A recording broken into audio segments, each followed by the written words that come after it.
celebrated a Seahawks Super Bowl victory, and we're doing it big today all day long. We're right back with more after this.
Welcome back. Yes, it is a day to celebrate. The 12's a day to celebrate our Seattle Seahawks. It is a victory parade afternoon. The party is just getting going over at Lumen Field. The fans are packing in there, and they're doing some kind of pre-celebration stuff. We just had a big Seahawks. Yeah. A little bit of that going on. Yeah, so we have, about a half hour till they start that trophy celebration, and fans are just milling around waiting to get in, and if they can't get in, they're just going to be right outside here, and that's where we sent most of our 22 reporters in the field. We're going to pick it up with Taylor Winkle right out here behind us.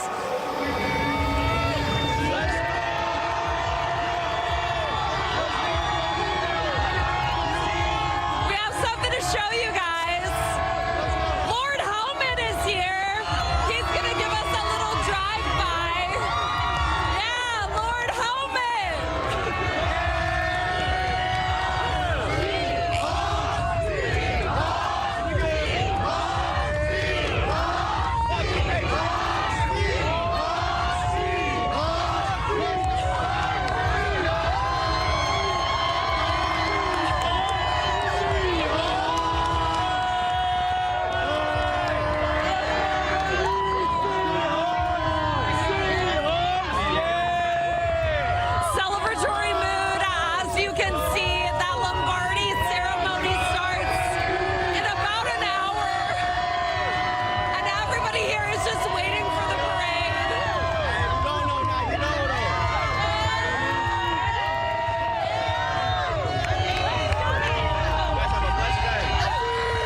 if you can hear us, what are you guys most excited about? Taking it. Oh man, the parade, like being here, representing the 12s. 12, we win, just being here to support. What are you hoping that you see when you're out there? We're just happy. Yeah, we're happy just to see all the support and just happy to bring the Super Bowl home. And then you said it was your first time out here today. Yeah, it's my. Expecting? Yeah, my dad was telling me there's gonna be millions out here. My man Sanchez was telling me there's gonna be a lot of people. Me, Eddie Sanchez came out today to support our Seahawks. I'm proud of our guys this season. They did real good. Yeah, were you surprised? Are you surprised? Hell no, we ain't surprised, man. This didn't even feel like a Super Bowl win. It just felt like another Sunday. I'm gonna send it back to you guys.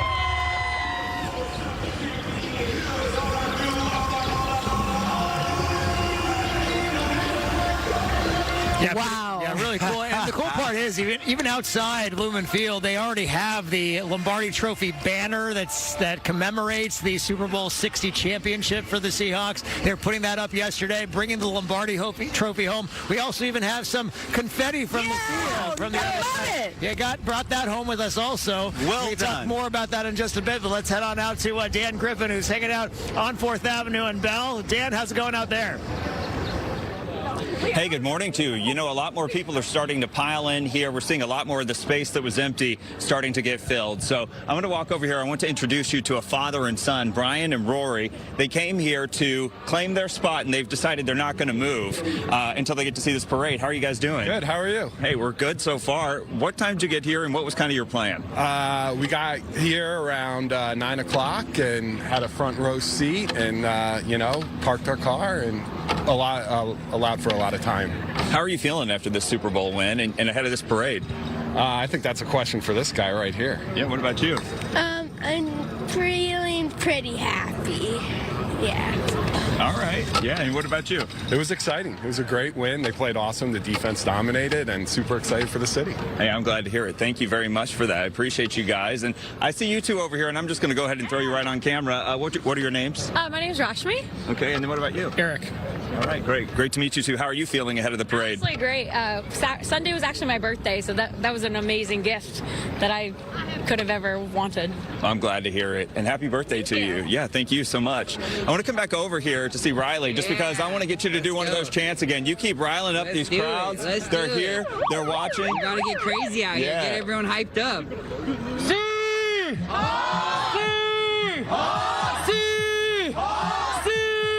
Let's go, baby!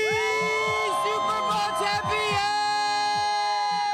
So clearly, thank you so much. He's bringing the energy here to 4th and Bell, and we're still getting people coming in here. There's still a lot of space if you want to come over and get a front row seat for this parade, but we'll send it back to you for now. All right, Dan Griffin live for us in Belltown, and the fans really starting to pack in there and all over the city. We're expecting 1 million fans throughout downtown Seattle to celebrate our amazing Seahawks Super Bowl championship team. They were 60-1 underdogs to win the championship at the beginning of the season. They were picked by many to finish last in our division. Yeah. When was it for you, Aaron, having watched the team from day one of training camp, when you thought, well, maybe there is something here. Maybe they could actually win the Super Bowl? Well, I thought they had a chance, a real chance, after they came back against the Rams on Thursday Night Football and beat them in overtime 38-37, because that gave them the inside track, and not only winning the division, but if you win the division, potentially the #1 overall seed. The Seahawks have only made it to the Super Bowl when they've been the top seed in the NFC and gotten that first-round playoff bye. It's so much easier to make it to the Super Bowl when you only have to win 2 home games in the playoffs to get to the championship game, and that's exactly what they did. They ended up winning the toughest division in football. I mean, the Seahawks are the first team to win a Super Bowl and beat 3 12-win teams in the process. And they beat the Niners, they beat the Rams, and they beat the Patriots, all plus 12-win teams. That is an accomplishment in and of itself. And another accomplishment by this team, they're the only team in NFL history to go 3 playoff games, the divisional playoff game, the NFC Championship, and the Super Bowl without a a single turnover. That is remarkable, considering how much talk there was about Sam Darnold and leading the league in turnovers. They were perfect in the postseason. 5 touchdowns, 0 interceptions for Sam Darnold. In the last 10 games of the season, he had 13 touchdowns and just 4 interceptions. 2 of them came against the Rams on a Thursday night football game, which they actually won. So take that game away, 13 touchdowns and just 2 interceptions. I got to ask you guys, when you're watching the Super Bowl, and it was field goal after field goal after field goal after field goal, you start to get the sense like, well, I guess it's okay if we win 12-0, right? There was a chance. And no other team has shut out another team in the Super Bowl. Right. So that would have been cool if it was 12-0 and, you know, we continued to play lights out. But I was happy to get more points. How about you guys? Considering our defense, I was perfectly happy up 9-0 at halftime. I was like, this is great. Mike Vrabel goes into the locker room and tells his Patriots team, you know, I know it's hopeless. I know we're down 9, and it seems insurmountable, but go out there, give it a go anyway. I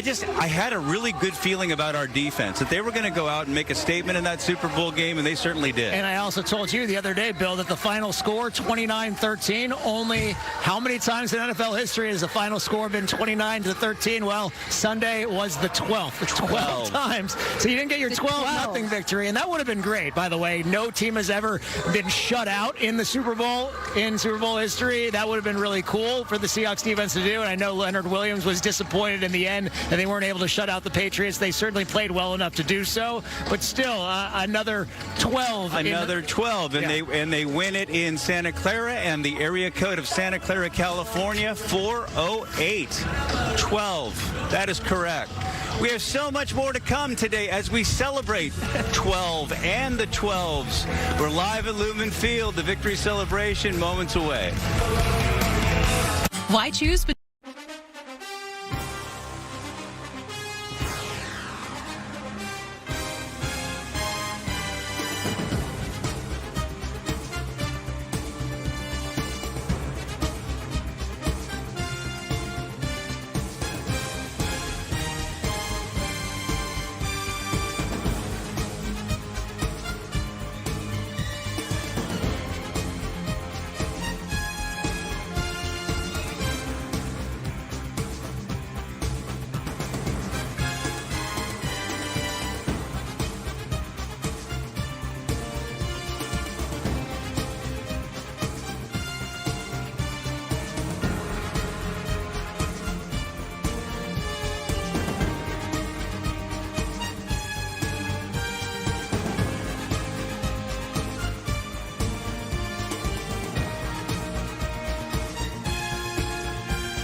Welcome back to Lumen Field. Bill Wixie, Aaron Mayofsky, and Aaron Levine anchoring our all-day coverage of the Seahawks Super Bowl victory parade through the streets of Seattle, all the way up and down 4th Avenue. That's expected to get underway about 11 a.m. The party inside Lumen Field and the trophy celebration, that will begin at about 10 a.m., and that's just about 15 minutes away. We've got you covered all day long here on Fox 13. The final score of the Super Bowl up on the field at Lumen Field right now, 29-13 Seahawks Super Bowl champs. Ooh, what a win. We gotta love that. Everybody's excited about this city. They've been amping up the music right here, talking to the 12s, and we just continue to put our crew out in the field there. We have Nikki Torres, who's been right around 4th and Yesler. You've been on the overpass, so you're getting that nice view of what's happening this way, that way, and down below. Nikki. Aaron, good morning. There has been a lot going on, and as you can tell, so many people now are on this overpass. I want to show you a magic trick here. Tobert, go ahead and do your thing. Watch what happens. Watch what happens, you guys.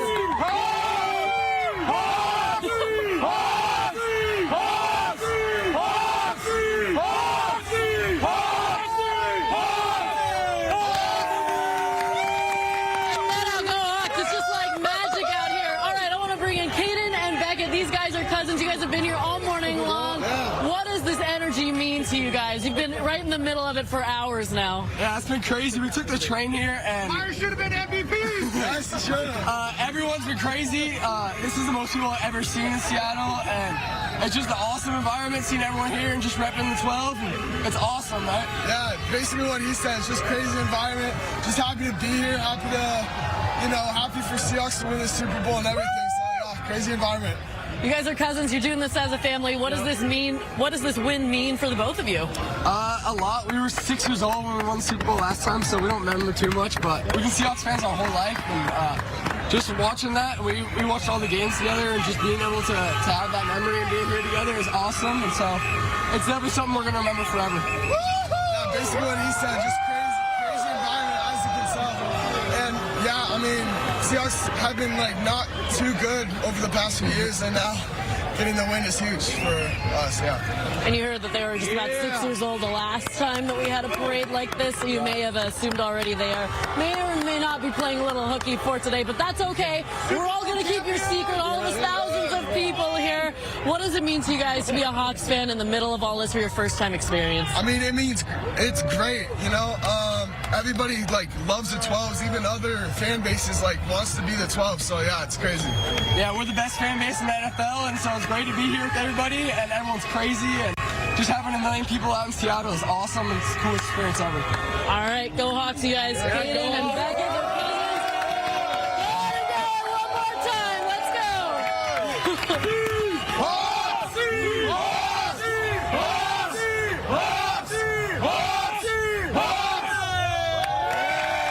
Send it back to you guys in studio. We're here on Yesler, waiting for the parade. 12 years, and you certainly appreciate that championship even more. 12 years later, they said they were 6 years old the last time the Seahawks won. They barely remember that. I have a 9-year-old son. If they wait another 12 years to win a championship, he'll be eligible to drink alcohol by the time they do that. Hopefully, it won't be another 12 years before they win a 3rd championship. Let's head on out to our Ethan McReynolds. And Ethan, it's kind of cold here, so I put my hands in my pocket, and what did I find? I found a pin from the ALDS clubhouse for the Mariners run there. You were in Detroit with me for that series. It's been an incredible last 6 months between the Mariners and now the Seahawks winning a Super Bowl championship. Yeah, pretty crazy what we have seen in the Seattle sports scene this year. As you can see, the energy is just absolutely crazy. Handing out these championship signs for us, and we are here on 4th and Olive. I will say we are on the west side of the street. There is still some space if you're trying to get here. If you want to get here, though, you got to get here fast. The east side is completely full, but I'll have you take a look around at the scene right now. We got some signs here. Fans are going crazy. The energy is picking up. Everybody is ready to go for this parade. And I want to catch up with some lifelong Seahawks fans. We have Chris and we have Peggy here. Chris, you came here all the way from Duval. Season ticket holders with Peggy. I mean, Talk to me about all the energy we got going on here. Oh, it's fabulous. It is the most fun experience that you will ever get to experience after a Super Bowl win. I love it. I absolutely love it. And Peggy, you missed the parade 12 years ago, but now you're here, right? How excited are we? Very excited. We deserve this. We love it. All the fans, this is for all the 12s everywhere. All the 12. Chris, all the way out from Duval. Why go to all the trouble to be here? Because it's the Seahawks. It's Super Bowl champions. We got to come here. Peggy, what do you support them? What are you most excited for?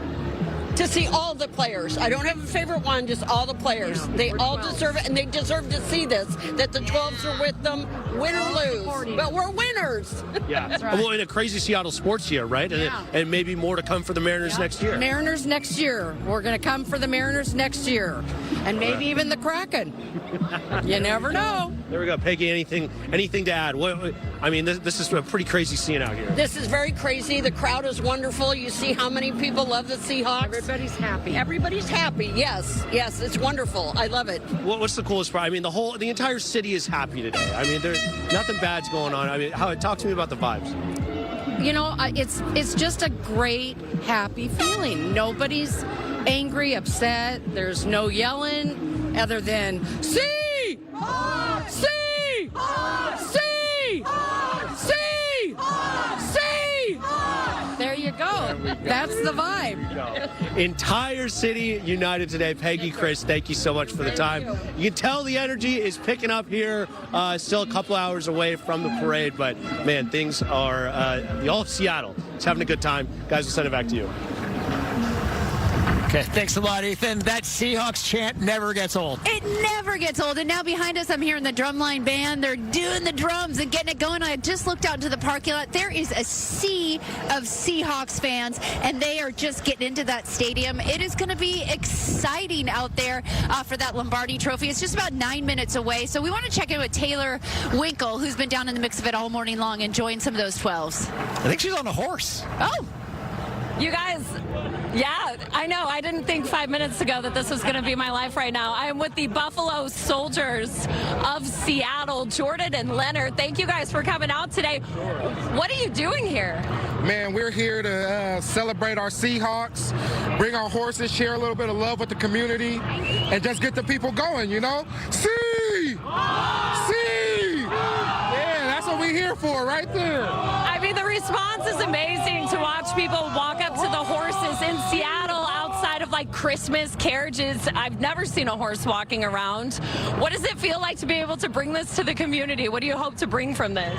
It feels like a blessing, to be honest, to be able to do this for the community. And what we hope to bring is more people to want to come join the equestrian world, ride our horses, learn that you can establish a career riding horses. You can be a millionaire doing rodeo, doing different equestrian activities. Our community doesn't know that. So we're here to give accessibility and to show you that you can come and be great, teach you history, help you learn about yourself, and shoot, man, get on a horse at Lumen Field, right? I know. I've honestly never done this before. Are you guys going to be riding along the parade? Damn right. Are the horses Seahawks fans? Damn right. Okay, what are the horses' favorite players? Well, the favorite players gotta be Sam, of course, EJ, the Barnyard, yeah, the whole team, man, D-Law, the whole team, Big Cat, they love them all. So they weren't rooting for the Patriots or anything during the Super Bowl? No way. These horses are from Seattle. What are you hoping comes out of the parade today? Man, just more community. You want to know what I'm really hoping out of the parade? Another Super Bowl. Another Super Bowl. Let's do this again next year right here. I know. Let's do it again. Let's get back on the horse, baby. Back up in the saddle. Where can people find you if they want to find more about the Buffalo Soldiers? You can find us online, www.buffalosoldiersofseattle.com. And you can also find us on Instagram at Buffalo Soldiers of Seattle. All right, Jordan, thank you so much. Leonard, thank you. We'll send it back to you guys. I'm getting ready to do the NASCAR.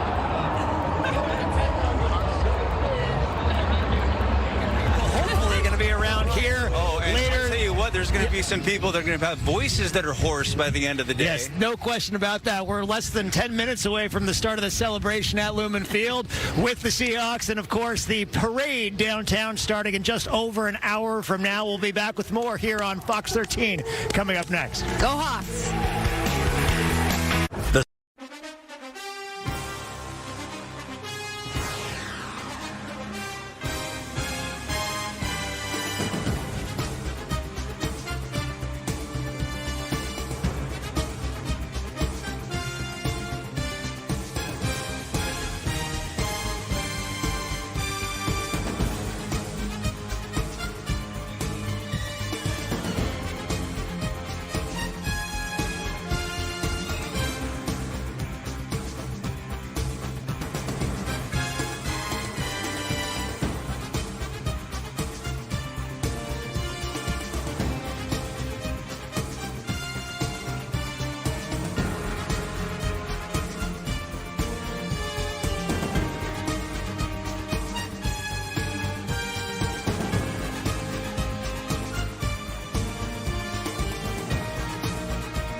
are just moments away from the victory celebration inside Lumen Field, and the streets of Seattle already lined with fans.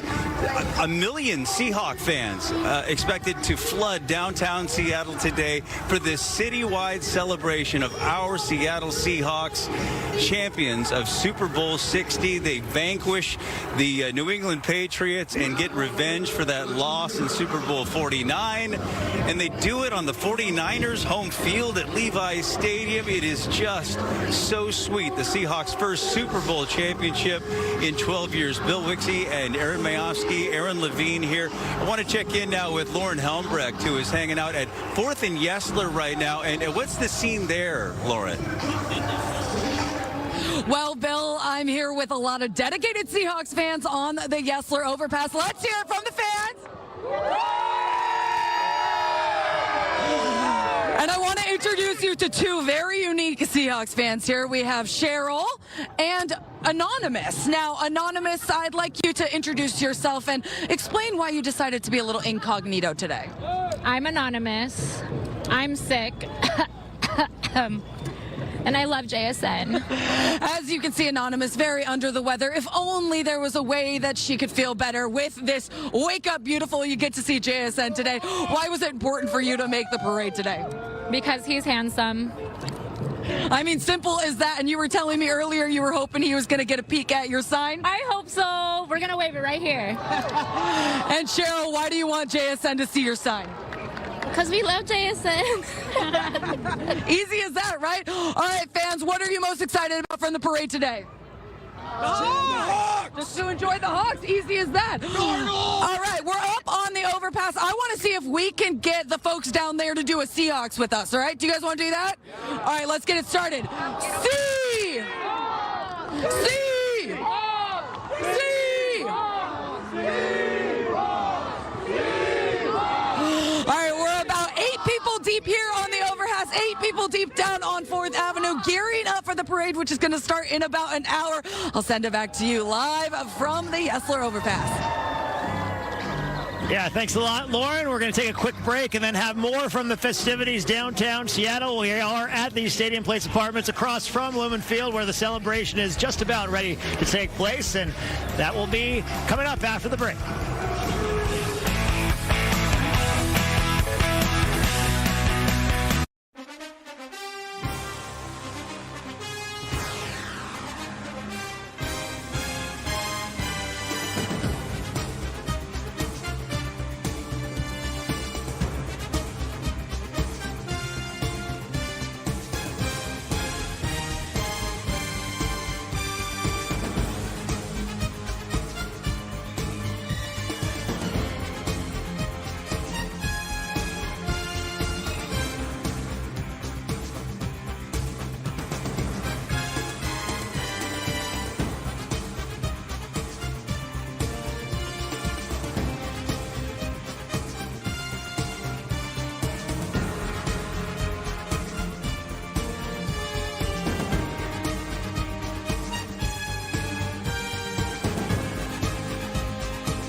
The victory celebration is getting underway inside Lumen Field. There's a sea of fans, not only inside Lumen Field, a sold-out crowd, but outside Lumen Field. A huge crowd has gathered outside watching the celebration on a big screen out here. It's so good to have you with us. Bill Wixie, Aaron Mayovsky, Aaron Levine here. I want to send it down to Taylor Winkle, who is in the midst of the madness, the sea of 12s outside Lumen Field right now. Taylor, what's going on?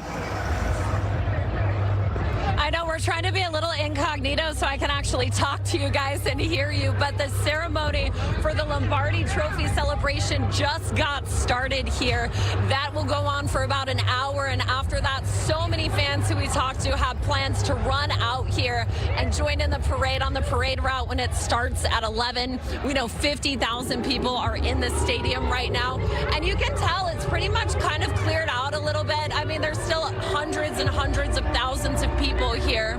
Not as big of a crowd. We saw a lot of people lining up. There's the fireworks for that ceremony. And you can see it going on the screen out here. We've got the Buffalo Soldiers out here. We got some 12s out here. What are you guys most excited for? The Super Bowl, just winning, beating the Patriots in general. Awesome. Yeah, is this an emotional day for you, seeing your team make it all the way? Yeah. Yeah, and then what is your plan for the parade? We're going to try to make our way up fourth and see if we can get a good view of the rest of the team. We're so excited. How's it been having the kids out here today? So fun. It's a beautiful day in Seattle, and we're just stoked to have won the Super Bowl. It's a once-in-a-lifetime opportunity. I hope that this is a core memory. Yes. What are you guys excited for? Yeah, Seahawks! Because we're so happy. They haven't won since 2013, and we're so happy. We're so grateful. Look at all of us. Yeah, we will. It's been awesome, you guys. There's people from all ages, all walks of life out here coming together over the same thing. It really does feel quite magical out here on the ground, outside Lumen. I'll send it back to you guys.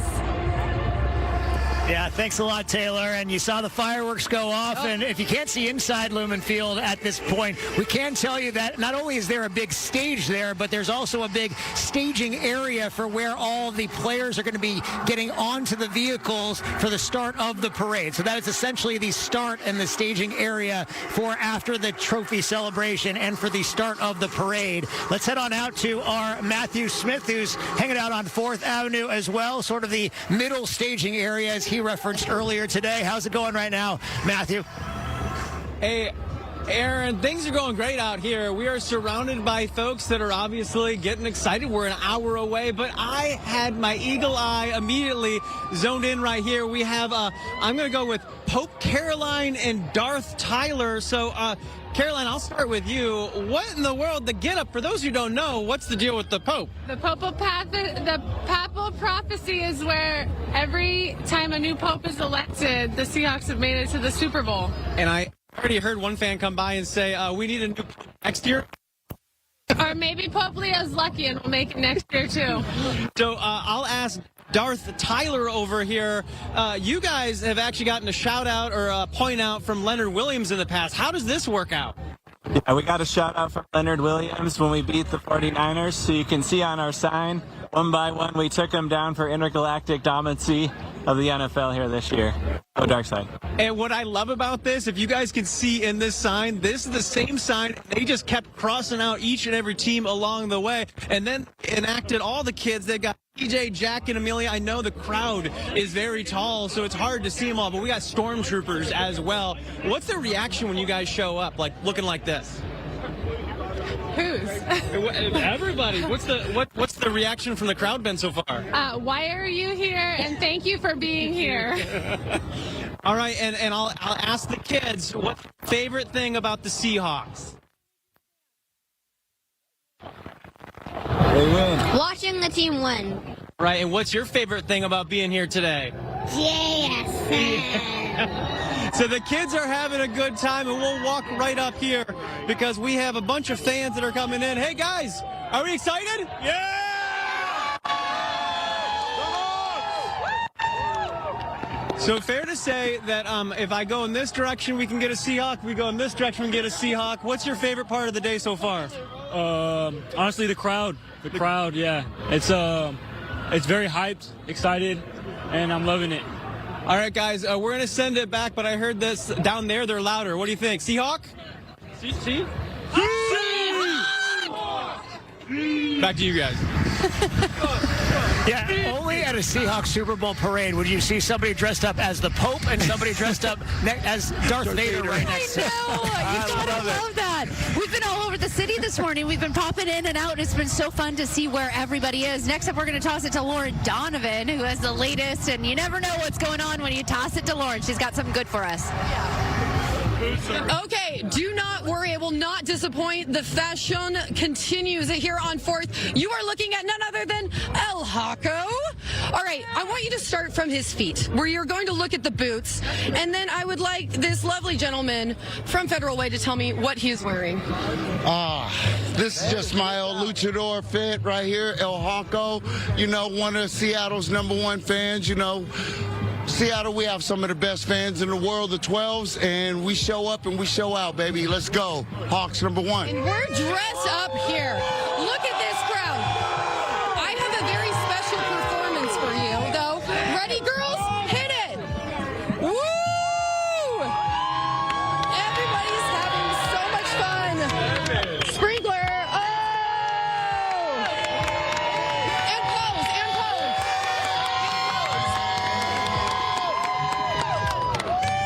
Yeah, we're having just a little fun. Just a little bit of fun. Rocked it. Rocked it. High five. I can't even hear you. That's the energy. See? Hawks! Hawks! Hawks! Hawks! Hawks! Hawks! Hey, hey, hey. Let's go! My So goodness. good. So good. Gotta love that.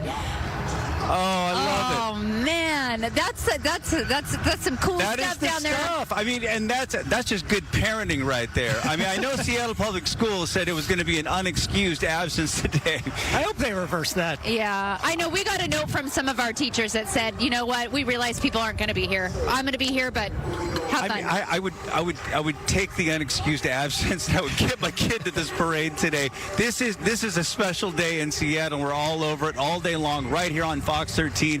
Keep it here. Right back after this.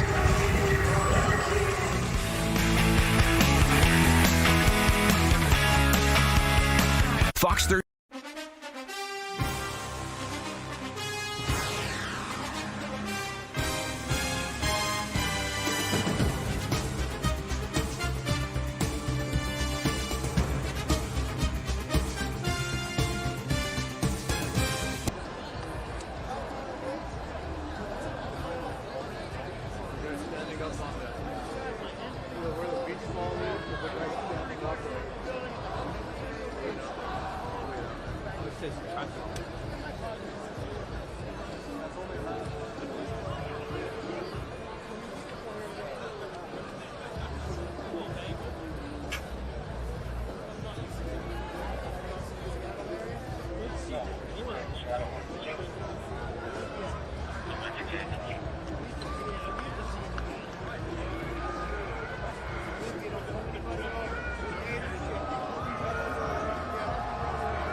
Seahawks don't have like a rude name that we can scream out like that.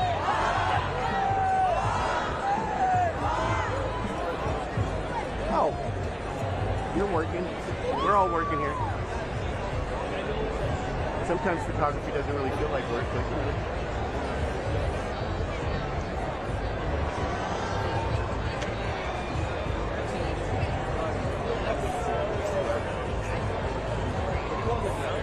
dude, it's a well-kept secret. It's a well-kept secret. Seattle is beautiful. Seattle is beautiful. Seattle is really beautiful. I mean, I do some stuff with CBS for the Skycam. I've never shut up. I mean, and I've probably worked 20 days with them. And everybody comes up here and they're like, oh, it's going to be shitty. And I'm like,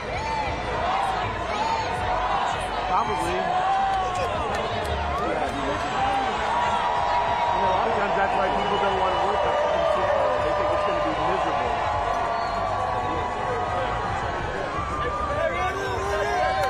All right.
Walker.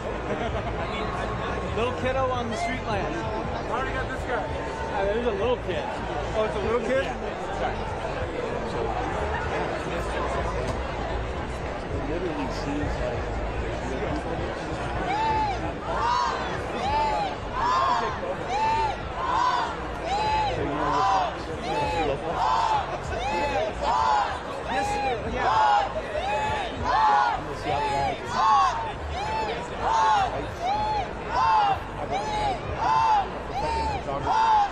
I'm not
Wazoo. You know, his Wazoo thing.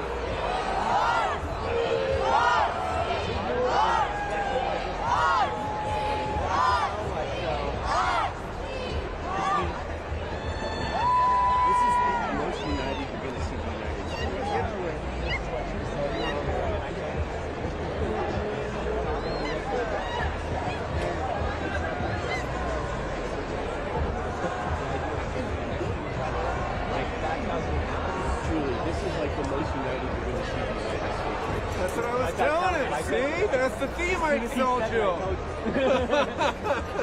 Yeah, sports has an amazing way to unite people. I mean, because we're all screaming at this. I mean, it's kind of like we're all pulling on the same rope for once in a while.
Last night. Well, that's good. Yes. We were debating. We were like, should we come last night? Should we go this morning? We were like, we can go this morning. I had to be on the road at 3 in the morning. Yeah, you would have had to have been. Yeah. Because traffic now getting into Seattle. I know. Is it? Yeah, I took the train. I was it was 20 minutes on the train with all kinds of shit going on the train. So, kind of fun. Yeah, I'm glad that Portland's up here. Yeah, we are. And we have no football team. So. Yeah. A lot of basketball team. Yeah. Too. I know. I don't know how Seattle lost that. They might consider bringing the Supersonics back. That's a talk. Yeah. They're talking about Las Vegas or Seattle. That was on the sports video. Yeah. But OKC was the franchise. People are mad about it because they're like, stop giving Las Vegas so many teams. Yeah. That's true. We don't do gambling. No. But with that old OKC ownership, would they give the Supersonics name back? If they don't, we're going to go take it from them. I would say, like,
while you were talking, they said they just left me.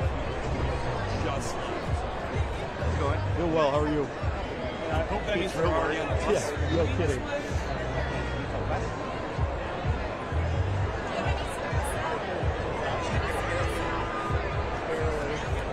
You got a nice clean shot?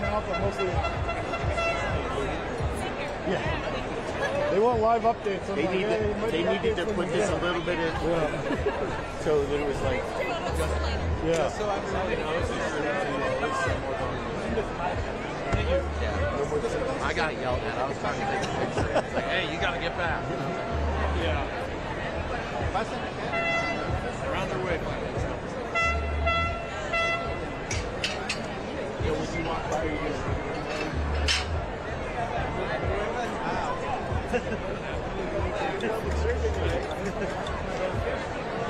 that a Portland Pilots hat?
Just one more.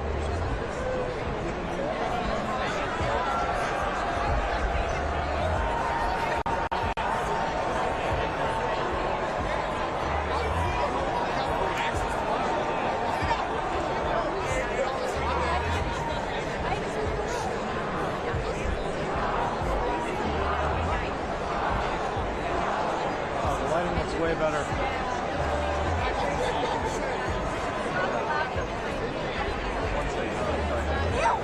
Yeah, it's like reflecting against the building right now, so I don't know what it'll look like once it's like fully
And there's 4 of us. I'm curious how Eagles last year got off the net. Started drinking.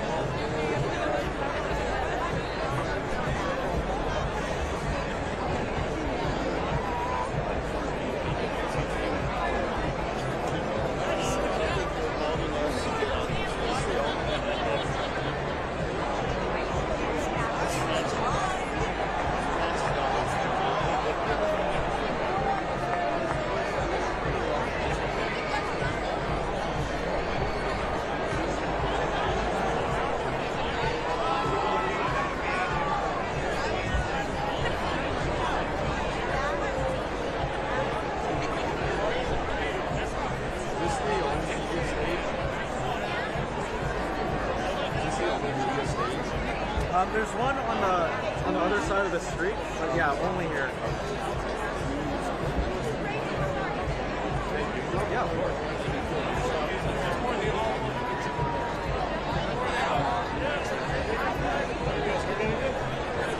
You guys heard anything? Like how close?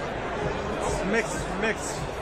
It's better to check the broadcast if you can, but my cell is out. You don't know if they left. I don't know. I've been hearing 2 different things. I think they should have by now. Yeah.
And then over, yeah. Can we help? Crowd, yeah. Up and over. So go a block over and then. Follow me. No, watch behind you since there's. Actually, no. It's probably, yeah, I know it's probably kind of hard to make music a little bit.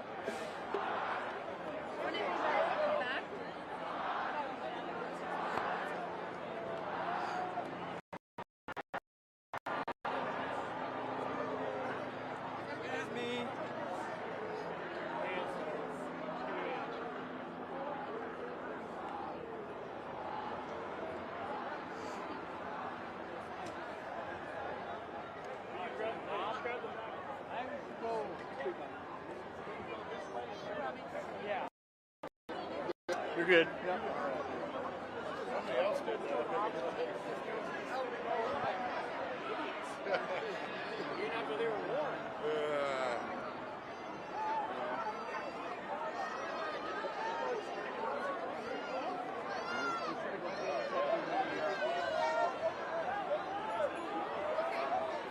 Ya para salirnos de aquí. This is the If you hurry up and get down.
Julian Love throwing passes to the fans and holding the Lombardi Trophy in his other hand.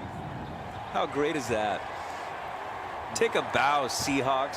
So cool to see the players get off of the vehicles and interact with the fans who have been here since 5, 6, 7 in the morning, getting those spots along the parade route. Let me take you back 13 years. I remember watching the Baltimore Ravens celebrating a Super Bowl championship with their parade, and I was so envious.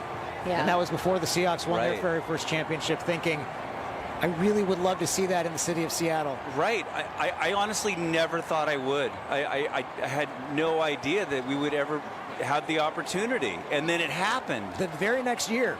It was miraculous. And here we are again, 12 years later. And we do not take these championships for granted. No. Take a look at some other franchises that are struggling or haven't won titles in more than 30 years, like the 49ers. Well, and we know that with the Seattle Mariners. All right, Alyssa Charleston-Smith was inside Lumen Field for that amazing celebration. Alyssa, what stood out to you about the celebration inside Lumen Field and the love-in by the 12s there?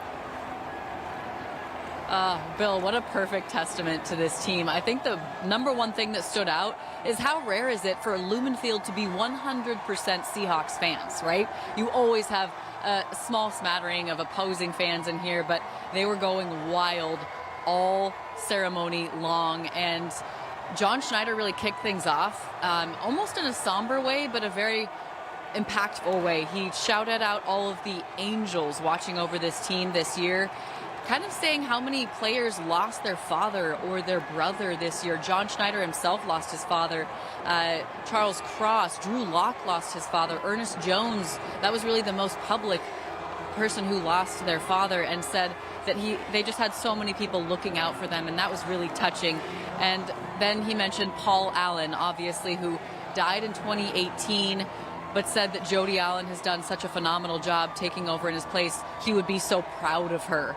And they showed Jody on the big screen, and she was emotional. And John Schneider really treated the whole speech as more of a toast, with the perfect accessory of a red Solo cup, as so many players had, as they're obviously celebrating, and they deserve to. Another moment, Mike McDonald taking the mic after Jackson Smith and Jigba gave a short speech saying, we're the best in the world, enjoy this 12s, we love you 12s. Well, Mike McDonald, after JSN passed the mic over, he said, put some respect on that man's name, and the two hugged it out after. That was pretty cool. Cooper Kupp, a Washington native, he said, how about them apples, we're Super Bowl champs. Really punny, he's a father, so he's making some dad jokes with the apples in Washington. And AJ Barner, I mean, everyone expected nothing but greatness from him. He came up wearing a fur coat and a bedazzled Bud Light necklace. And he said, I've got a few things for you. First of all, I love this city. You know, he came from Michigan, I believe won a national championship with the Wolverines. He came to Seattle and has made such an impact. I love this city. Second thing, we did not care. Third thing, we still don't care. And then he said, the Super Bowl Hawks live here. And that Leonard Williams came up as just the captain of this defense. He was phenomenal. He said at the end of it, we're not done. We're coming back next year. A lot of the players said that this is not over. Like, we are doing this again. We're going to pack the stadium. We're going to win another Super Bowl. And Ernest Jones, like I mentioned earlier, he's just the ultimate defender of this team. Just the truth speaker is what Steve Rabel, voice of the Seahawks on the radio, called him. He just always defending his quarterback, his offensive line, everybody. It's just, there's so many things to shout out in this wonderful season. But Cooper Kupp also said, we took over every stadium thanks to the 12s. And this place went wild. It was really cool to see the military vehicles take all of them out. The coaches, at least. I think the players were riding double-decker buses, as you're probably seeing on air. But so many incredible moments by this team, and they're all very good speakers. I'll give them a ton of credit. Sometimes you have one dud that's like, oh, this guy shouldn't be on TV. But Bill, Aaron, and Aaron, all of them belonged on TV, and Devin Witherspoon even took the mic. It's just, there's so many characters on this team. I think we'll remember them for being truly 12 as one, and all just remarkable men. And just a team in the truest sense. I mean, they absolutely have had each other's back from the word go, playing for each other. and playing like very few teams have ever played to this level. I mean, this is a really, really special group, and it's just so cool to see the city being able to honor them in this way. A testament to what A.J. Barner said, and that the 12s travel so well. The Seahawks won 8 road games this season during the regular season. This was their best performance on the road in franchise history. They went 7-1 last year, and then they reset the franchise record this year for number of road wins with 8. 15-2 in their last 17 road games under head coach Mike McDonald. Remember the stigma about them not being able to play well on the East Coast for 10 a.m. Pacific starts? That is well in the past.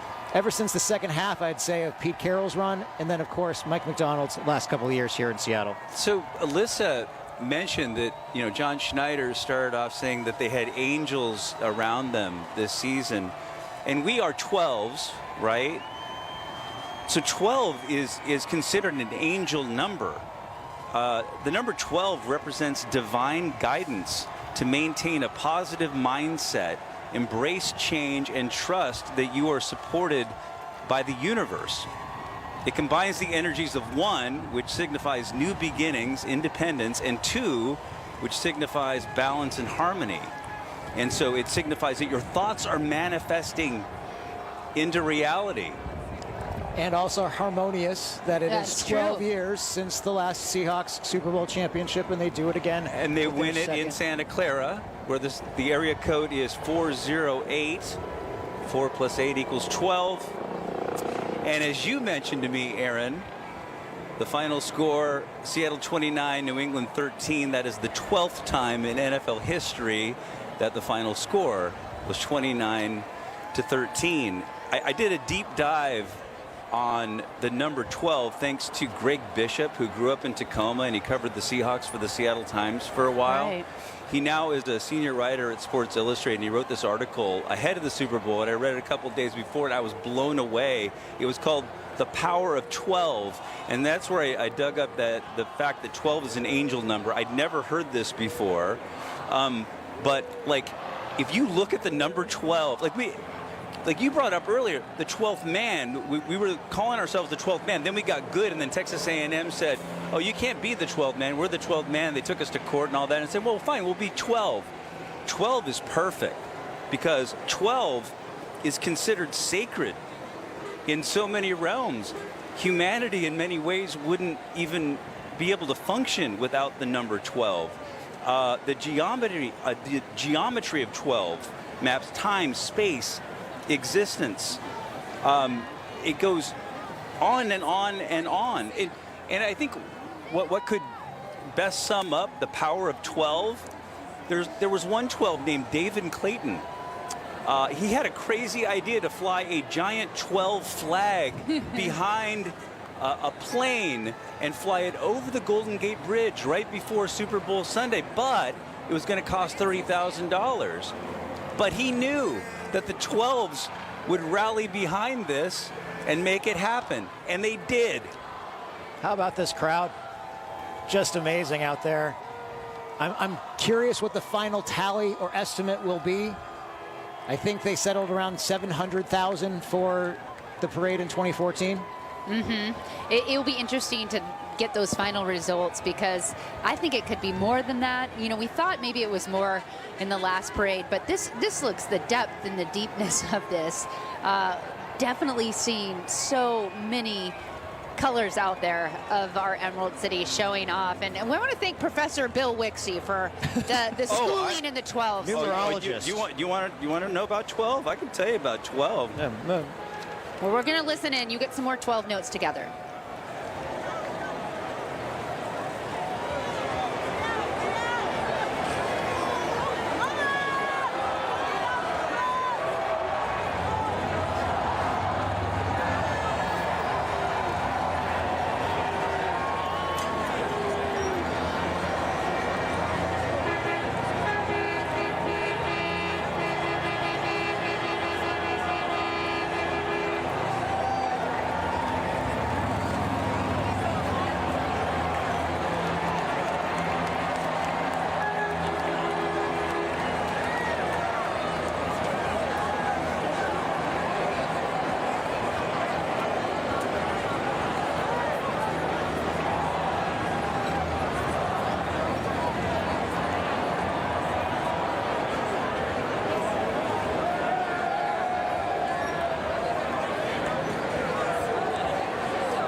Bavisha, heads up, Ethan came to this side too, so you might get 2 different shots that connect.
And such a cool scene there with Rashid Shaheed interacting with the fans. This is a guy that started the season with the New Orleans Saints.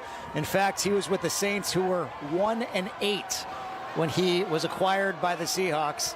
He ended up going 8-1 with the Seahawks the rest of the way in the regular season. And so many explosive plays, particularly on special teams. If you do the math there, that's 9 games with the Saints and 9 games with the Seahawks. He did not get a bye week during the regular season because of going from one team to the next. Oh, right. In fact, his first bye week came before the divisional round of the playoffs. He had an extra couple of days off, and he rewarded the team with a touchdown in that divisional playoff game early on that set the tone. He also set the tone in the NFC Championship game against the Rams with that 51-yard reception early on, which led to a Seahawks score on their first drive of that game.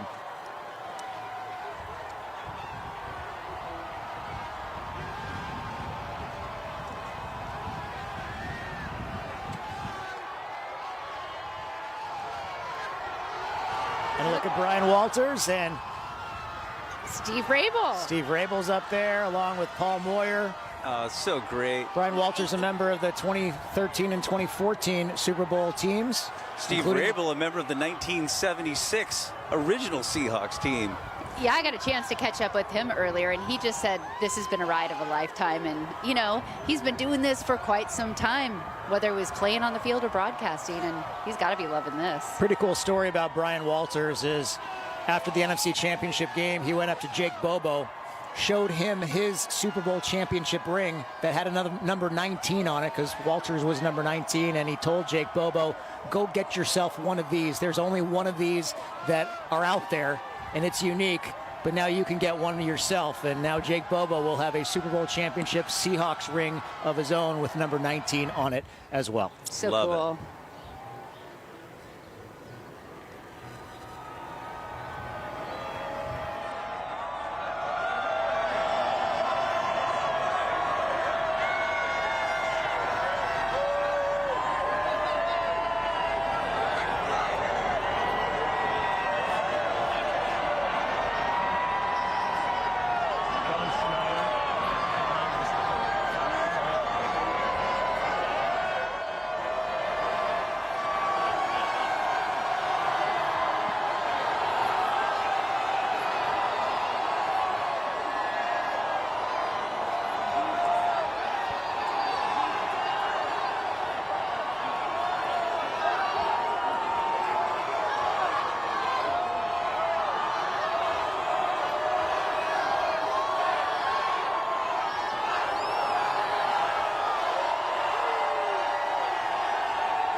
the city.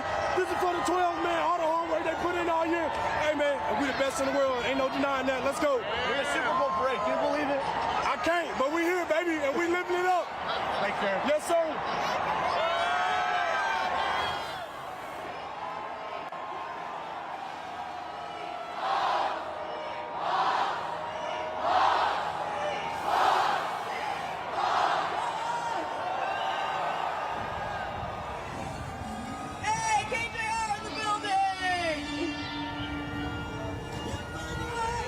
And those were words from Seahawks linebacker Derek Hall, who had a couple of sacks in Super Bowl 60 after only 2 sacks all season long.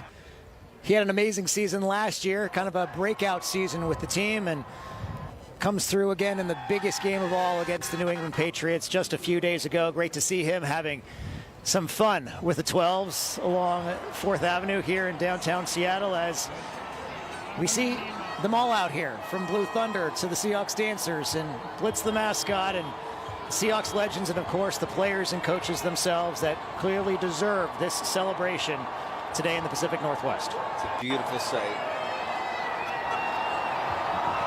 Great story about Derek Hall, by the way, as he was born a premature baby, was not expected to live. His mom refused to take him off of life support. And it turns out that that gamble paid off, because here he is today, a Super Bowl champion. Living his best life. What a great story. You know, one of my cousins lives in Boston.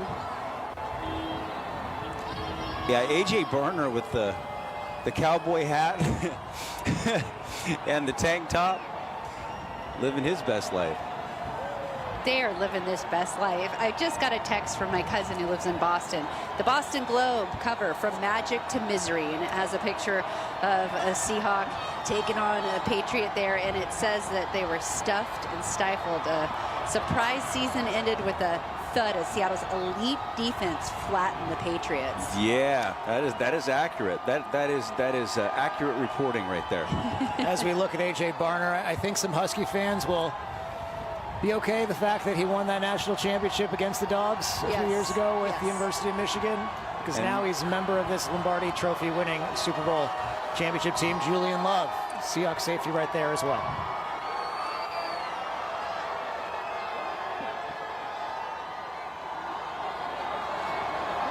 How sweet it is.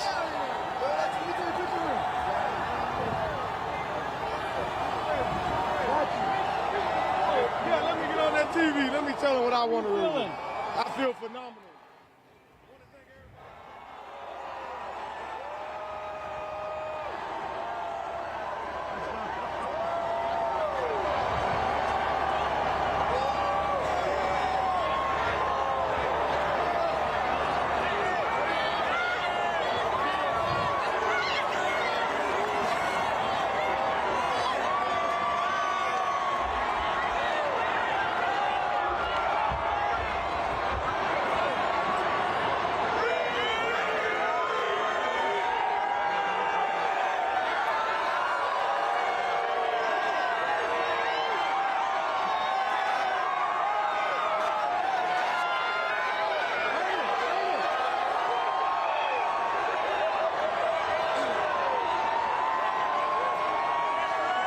Greatest accomplishment in the sport, and we can't thank you enough.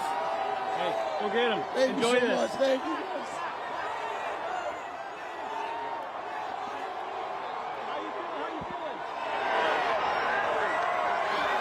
Fox News, baby. We just won the Super Bowl championship. They said we was going to go 4th in the NFC West. Not one. What do you want the fans to hear from you? We love y'all. Come on, man. Levi Stadium was a home game because of the 12. Because of the 12. Let's go.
Seattle Parade 2026. We're going crazy. Like, y'all see the people out here?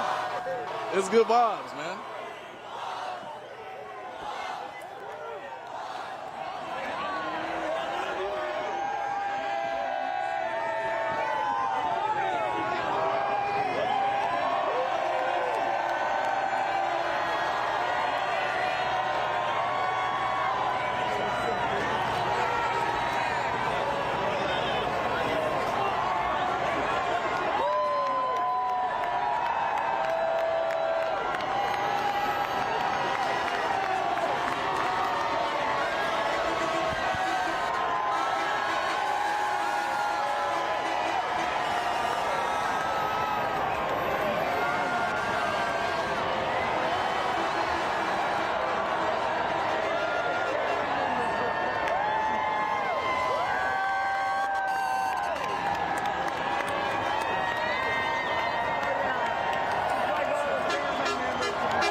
You're taking a look there at Jody Allen, and boy, has she been a good person to have in this franchise after the passing of Paul Allen, and keeping it here in Seattle in trust. And you know, we don't want to talk about it now, but the Seahawks could be sold to another group to get an ownership there and get it out of that trust. But boy, she's done amazing things for the city. It's great to see absolutely. her. I love the choice of having her raise the 12 flag before the NFC Championship, and so she could take a bow properly for the 12s, but for all that she's done and the great stewardship that she's had at this organization. Yeah, the entire Allen family, and I really hope that whoever ends up buying this team will watch this parade on loop and see the sights and sounds and the images of downtown Seattle and see how much this team means to this city and to this region, for them to have an understanding of that for when they purchase the team. Yeah, and I think it would probably take them about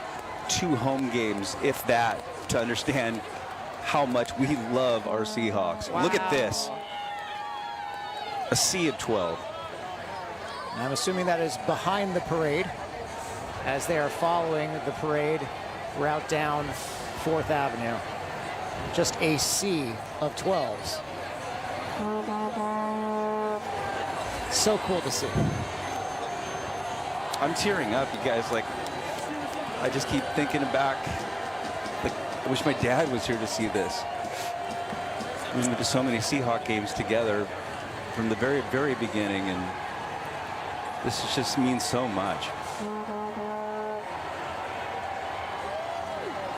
Another reminder how a sports championship like that helps the city transcend so many different things and come together as one. It's a really special time. Special team.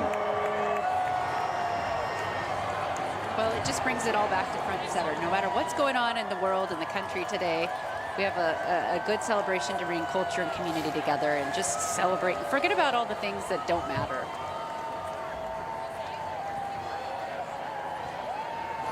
Love seeing the head coach with the Lombardi Trophy. We saw Julian Love holding the trophy up in the air a few minutes ago.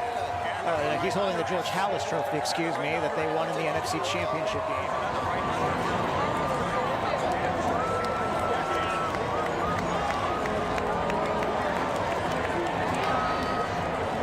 Angeles to get to the Super Bowl, and McDonald's iconic answer, we didn't care.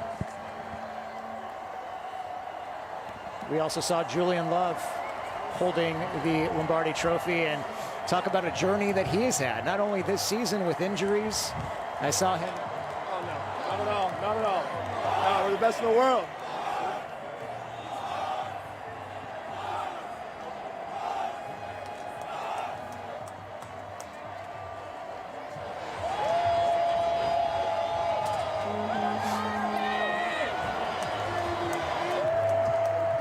As I was saying, Julian Love had missed a few games, and Ty Okada did a fantastic job in Julian Love's place this season, but Love was a New York Giant with Leonard Williams back in the day, and they certainly struggled in those years there. And Leonard Williams making the playoffs for the first time of his career this season and coming away with a Lombardi Trophy.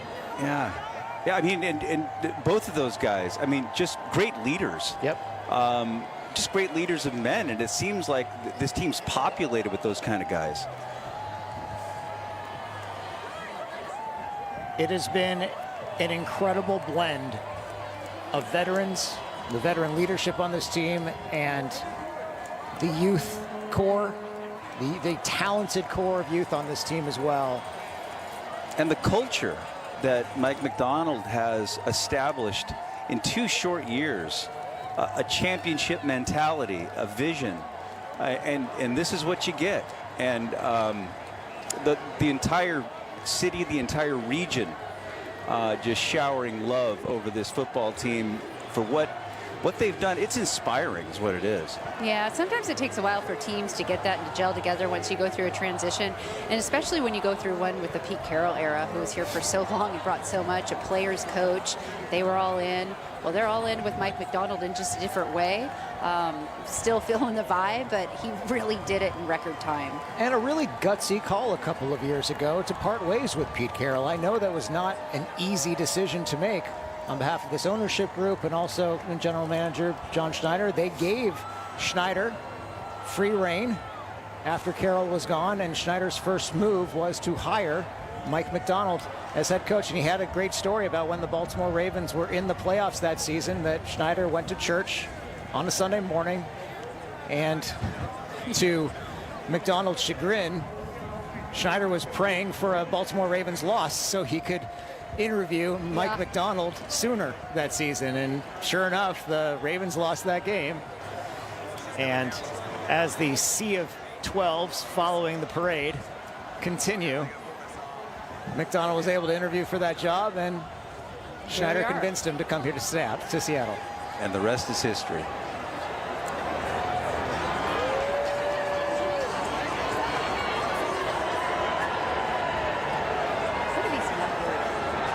This is incredible. You know, when you crunch the numbers, it is going to take a few days to get the total tally on these. But, you know, I kind of marked down some of the other parades. The New England Patriots back in 2019, 1.5 million. The Philadelphia Eagles in 2018, 1.4. And then you have the Kansas City Chiefs in 2024 and the Philadelphia Eagles in 2025. And those guys were around 1 million. So we're going to be in that elite crowd as well.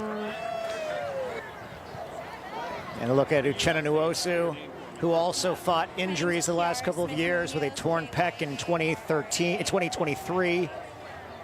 And then in 2024 had that knee injury that took him out the rest of the season. Started this season anew, finally healthy. And look where he is now, as Super Bowl champion.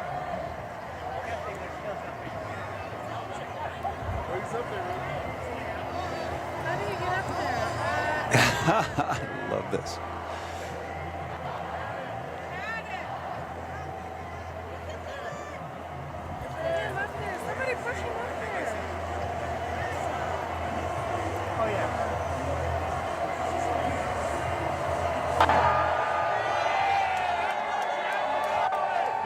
Approach the Space Needle there.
coverage of the championship belt as we take a look at Julian Love interacting with the fans here, because it reminds me of that picture from the Seahawks locker room during the Legion of Boom days when General Manager John Schneider took his shirt off and put that championship WWE belt around his waist. And speaking of the GM and Schneider, this is a guy that the players love. Earlier this season, Derek Hall was suspended for 1 game for allegedly intentionally stepping on a Rams offensive lineman, and they appealed that suspension and it was denied. And at the very next game, John Schneider showed up with a Derek Hall jersey on underneath his blazer in support of his linebacker. Wow. And of course, Schneider was wearing a t-shirt with Paul Allen's image on it during Super Bowl week as well. Yeah. Paying homage to the late owner. And it's just one more reason, and I asked the players about it all Super Bowl week, one more reason why they all love their GM, because he is just as invested in this team as they are. And that means a lot, especially because we know there is divides between, you know, the business front office side sometimes of organizations, and it can be polarizing. And this is certainly not the case. Whoa, what's going on up there? Wow. No. The fans everywhere. Spider-Man. Stay safe, my friend. Stay safe.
Take it all in as we've been doing this for hours now on end. The celebration keeps on going here. Yeah, we are watching it live just as you are at home, and it looks really cool. Just the community, everybody moving through on the vehicles, the military armor and the double-decker buses, the family, the friends of the players, the coaches, and you know, we are back here outside of Lumen Field watching this on the monitor as this parade starts to wrap up. But behind us, there's a huge line in the north parking lot, and folks are waiting in that line to take pictures with what's maybe a knockoff trophy or a trophy that's the one that you take pictures with, because they want to celebrate too. And I suspect that some of these people here, guys, are the people that were in Lumen Field for that trophy ceremony, and they just said, I don't need to see it. We just saw everything in the stadium, so we're going to get a picture with the trophy, but we don't need to see the parade. We have 22 reporters out along the parade route. We have 30 cameras from every possible angle, and we're bringing it all to you here on Fox 13 today as we capture this moment in Seattle history, and this is just breathtaking.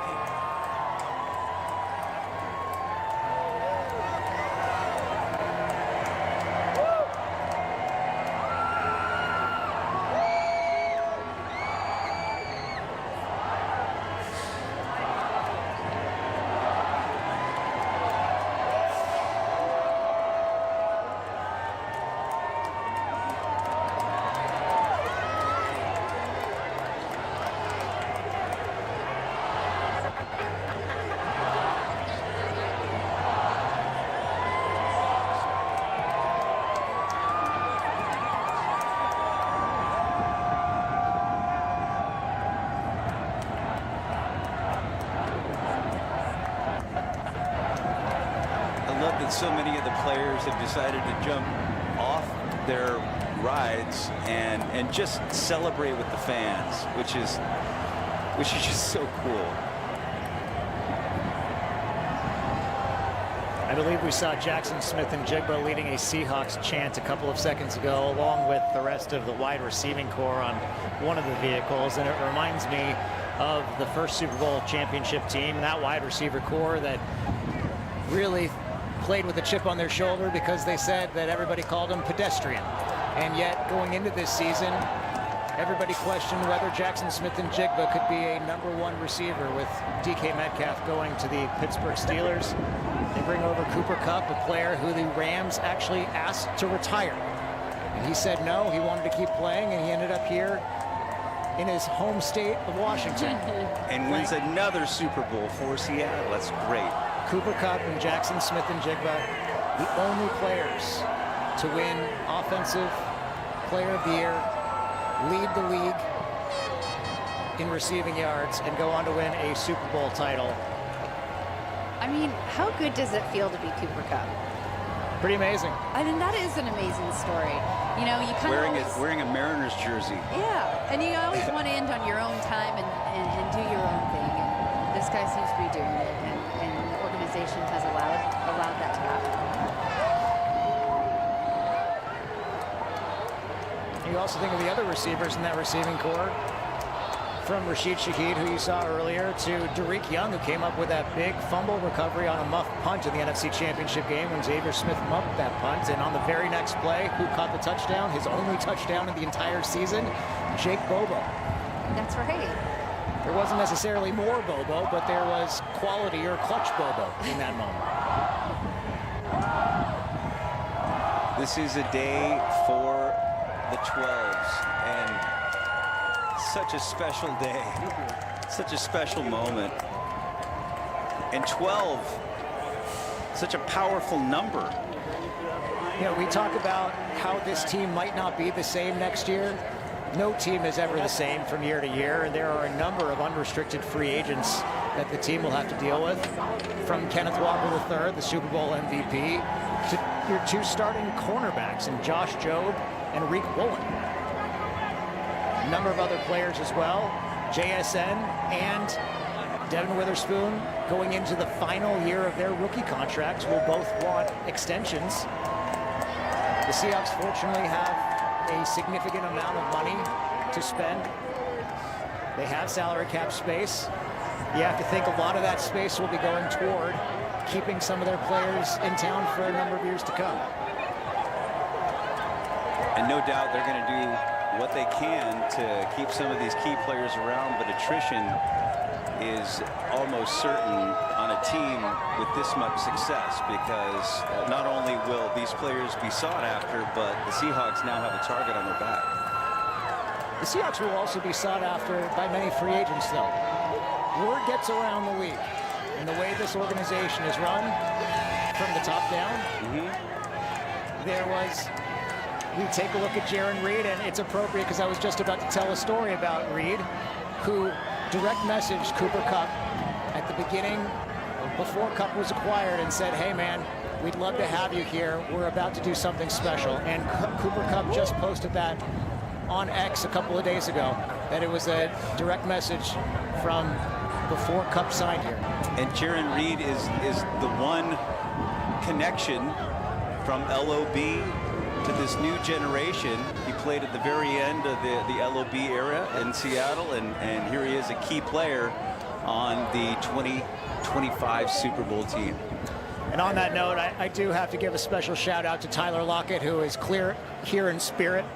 Lockett was unfortunately not a member of this year's team, but he was drafted the year after their last Super Bowl appearance, and then the team parted ways with him the year before their next Super Bowl appearance, and yet he was such an instrumental player and one of the best receivers in Seahawks franchise history. His best friend Quandre Diggs is currently on the Seahawks practice squad and will be getting a Super Bowl ring, and was able to celebrate with the Lombardi And Quandre told me last week that he spoke with Tyler, and Tyler was definitely rooting for the Seahawks in the Super Bowl on Sunday. Yeah, he tweeted as much right after they won, saying, "Go Hawks." Heard from Russell Wilson as well, who was at the Super Bowl on Sunday.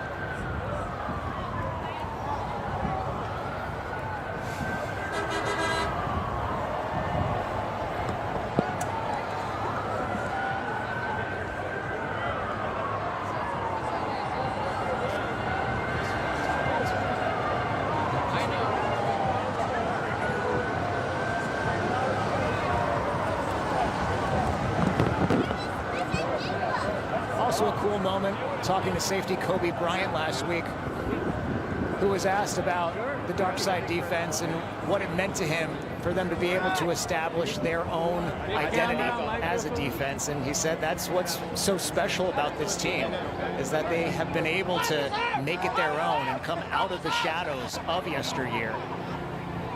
So many people associate the Seahawks with that Legion of Boom defense, which essentially put the Seahawks on the map 12 years ago. And now they're doing it again with a completely different identity. And equally effective and equally tenacious.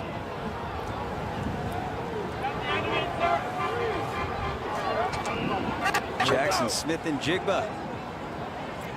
1,700 plus receiving yards this season.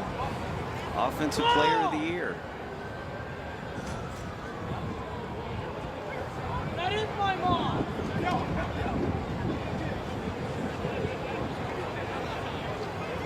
Interesting too with JSN that there were a lot of questions. Could he be a legit #1 in this Seahawk offense? What to expect with a new quarterback in Sam Darnold?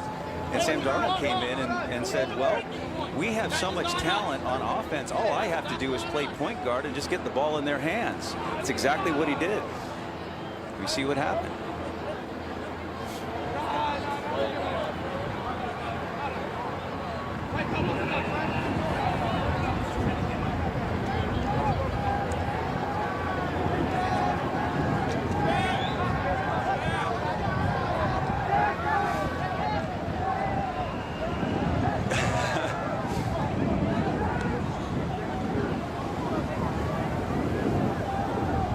Sam Darnold catching a pass. Well, almost. That's why he's quarterback. But I will say this, what a last 4 days it's been for Sam Darnold, winning a Super Bowl on Sunday, then flying to Los Angeles with Ken Walker III on Monday to be part of a Main Street parade at Disneyland. There's a viral video of not only on the float, but then taking a ride on the teacups at Disneyland. Right. I love on the float that they kind of put their hands out like a Seahawk and floated, you know. Exactly. And I'm glad that they went to Disneyland in Southern Cal instead of having to trek it across the country to Disney World. West Coast Super Bowl means Disneyland instead of Disney World, and then Darnold flew back up to Seattle in time to be an honorary employee for Raising Cane yesterday. New fast food restaurant that's opening up next week, and they even put him to work in the kitchen. And celebrating with the city of Seattle today in a championship parade.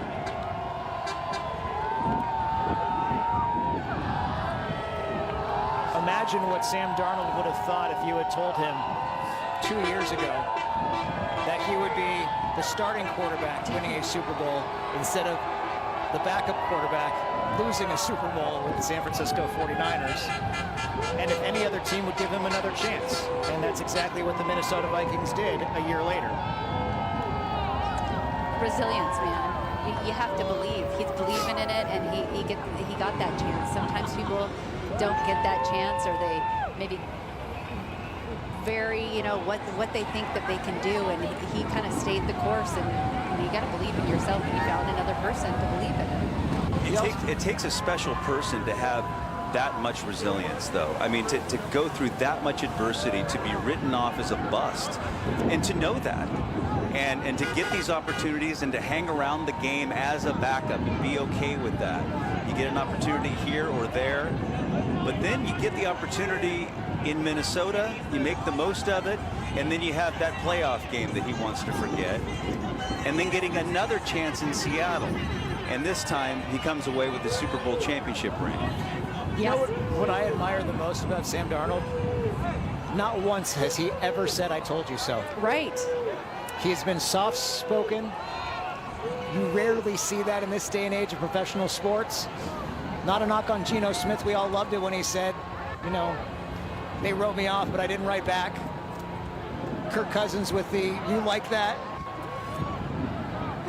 You didn't hear anything from Sam Darnold this whole way through, not even now when he's a Super Bowl champion. He's kept it to himself, and as many of his teammates call him, he's just a dude. Yeah, and they absolutely love Sam Darnold. They do. I mean, to a man. Even when the chips were down this season, after that 4-interception game, and the questions returned about his effectiveness and his ability to navigate the team in tough situations. Boy, did he respond in a big way. And I think you go back to that Thursday night game against the Rams, where he led them back. You know, I mean, obviously Rashid's kick return helped them a lot, but it was Sam Darnold in those clutch moments to get it done, get us past the Rams, and give us a real chance at being the #1 seed and getting back into the Super Bowl.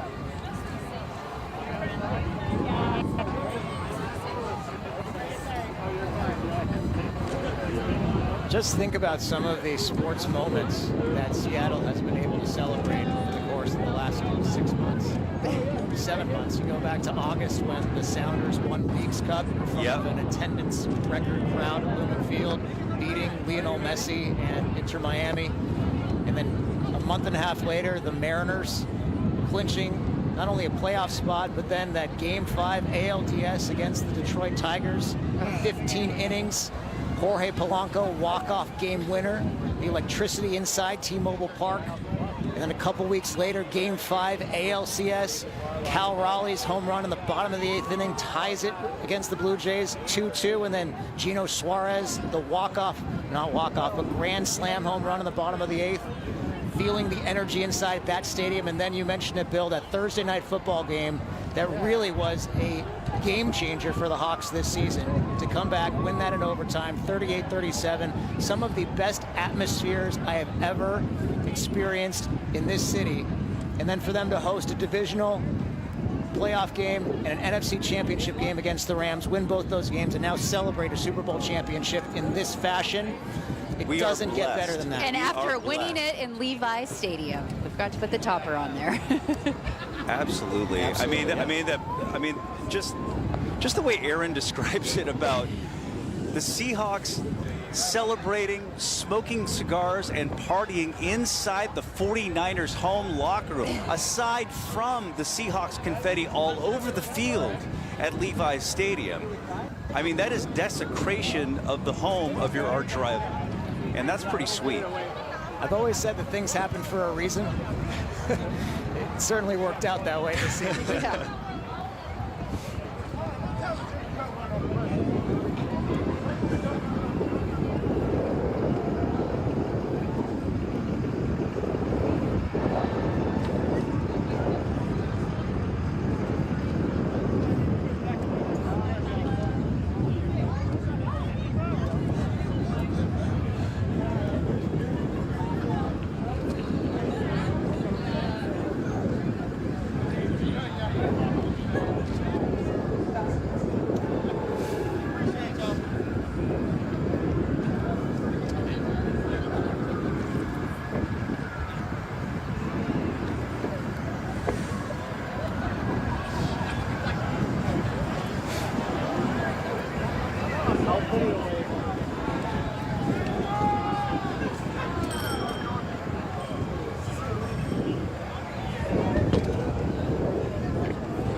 Take a look at this shot from the Space Needle high up above to those glass floors, the revolving floors, seeing everything, what it looks like down in the city right outside of the Space Needle. I mean, just still massive amounts of people around celebrating and saying, hey, thanks everyone for this great day. Thanks Seahawks, thanks for the blue skies and bringing us all together to share these moments. And not a bad view from pretty much anywhere, I think. If you were on the ground and you were walking the parade, or if you were up on one of the buildings out on the perches, you got to see something really electrifying moving through.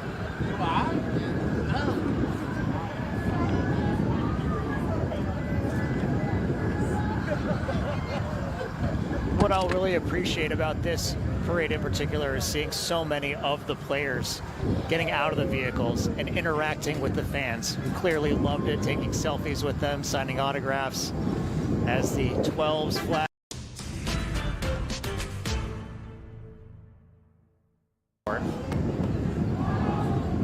It's pretty much... Oh, Lumen Field parking garage. Flag has pretty much been everywhere, up and down the West Coast for the past week and a half. Even a flyover over the Golden Gate Bridge in San Francisco on Super Bowl Sunday, thanks to a $30,000 crowdfunding effort by the 12s themselves. Amazing.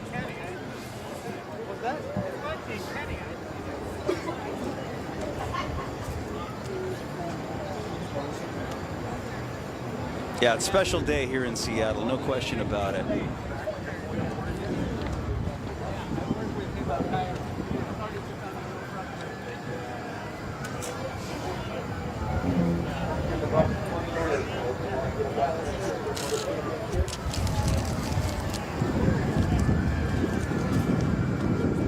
It is a day for the 12s, and I was doing a deep dive into the significance of the number 12, because I remember back when we were it was the 12th man, and we were saying we're the 12th man, and then Texas A&M said no, you can't have that moniker, it's ours, and there was a short court battle, and then we said, you know what, we'll be the 12s, and the 12s is appropriate because 12 is central to so many things if you think about it. In astrology, the 12th house is considered the gateway to transcendence.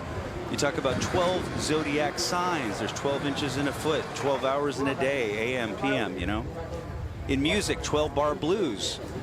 It's the most prominent chord progression in world history. 12 pitch classes in an octave if you're a singer. 12 hues in a color wheel, 12 apostles, 12 tribes of Israel, 12 animals in Chinese astrology, 12-step programs. The highest hurricane force winds are called Force 12, much like the Seahawks defense, right? In mythology, 12 signifies progress and positive energy, and that is the Seahawks locker room vibe, isn't it? 12 is new beginnings. McDonald taking over in 2024. Harmonic partnerships, like his bond with general manager John Schneider. And look what we get. Another Super Bowl championship and another huge party for the city of Seattle, a day none of us will ever forget. So fortunate to take in these moments and be a part of this city, and that, you know, our lives and our careers and our paths have brought us to this moment, and we get to celebrate with you, all the 12s. We're back here, you know, not in the parade. We're watching the parade and bringing it to you, but we want to thank you for being with us all season long and tuning into our coverage, because we've had so much going on. Frankie Thompson has been a part of his team covering it. She was out the night that the Super Bowl came to a final end with the Seahawks winning that Super Bowl 60. Yeah, but I'll tell you, Aaron, the energy that night was nothing like today. I'll tell you what, we're right behind the world renowned Space Needle. When our world champions hoisted up that Lombardi trophy under the Space Needle, this place went nuts. There's no barricades, there's no fences out here, so people were bum rushing the street, just full of excitement, so much pride for their team. We saw all of our superstars pass through here. Of course, Sam Darnold, JSN, Walker. Everybody was just so full of joy. Even though this was a long parade, they still kept up that energy, and our fans here continued lining the streets, wanting to be part of that, taking this moment in history. You can hear this is exactly what we've been seeing all day. There we go. That's what we've been seeing all day, you guys. That's what we've been seeing all day. That's right. Go Hawks. It's all energy. It's all love. There's been so much excitement here.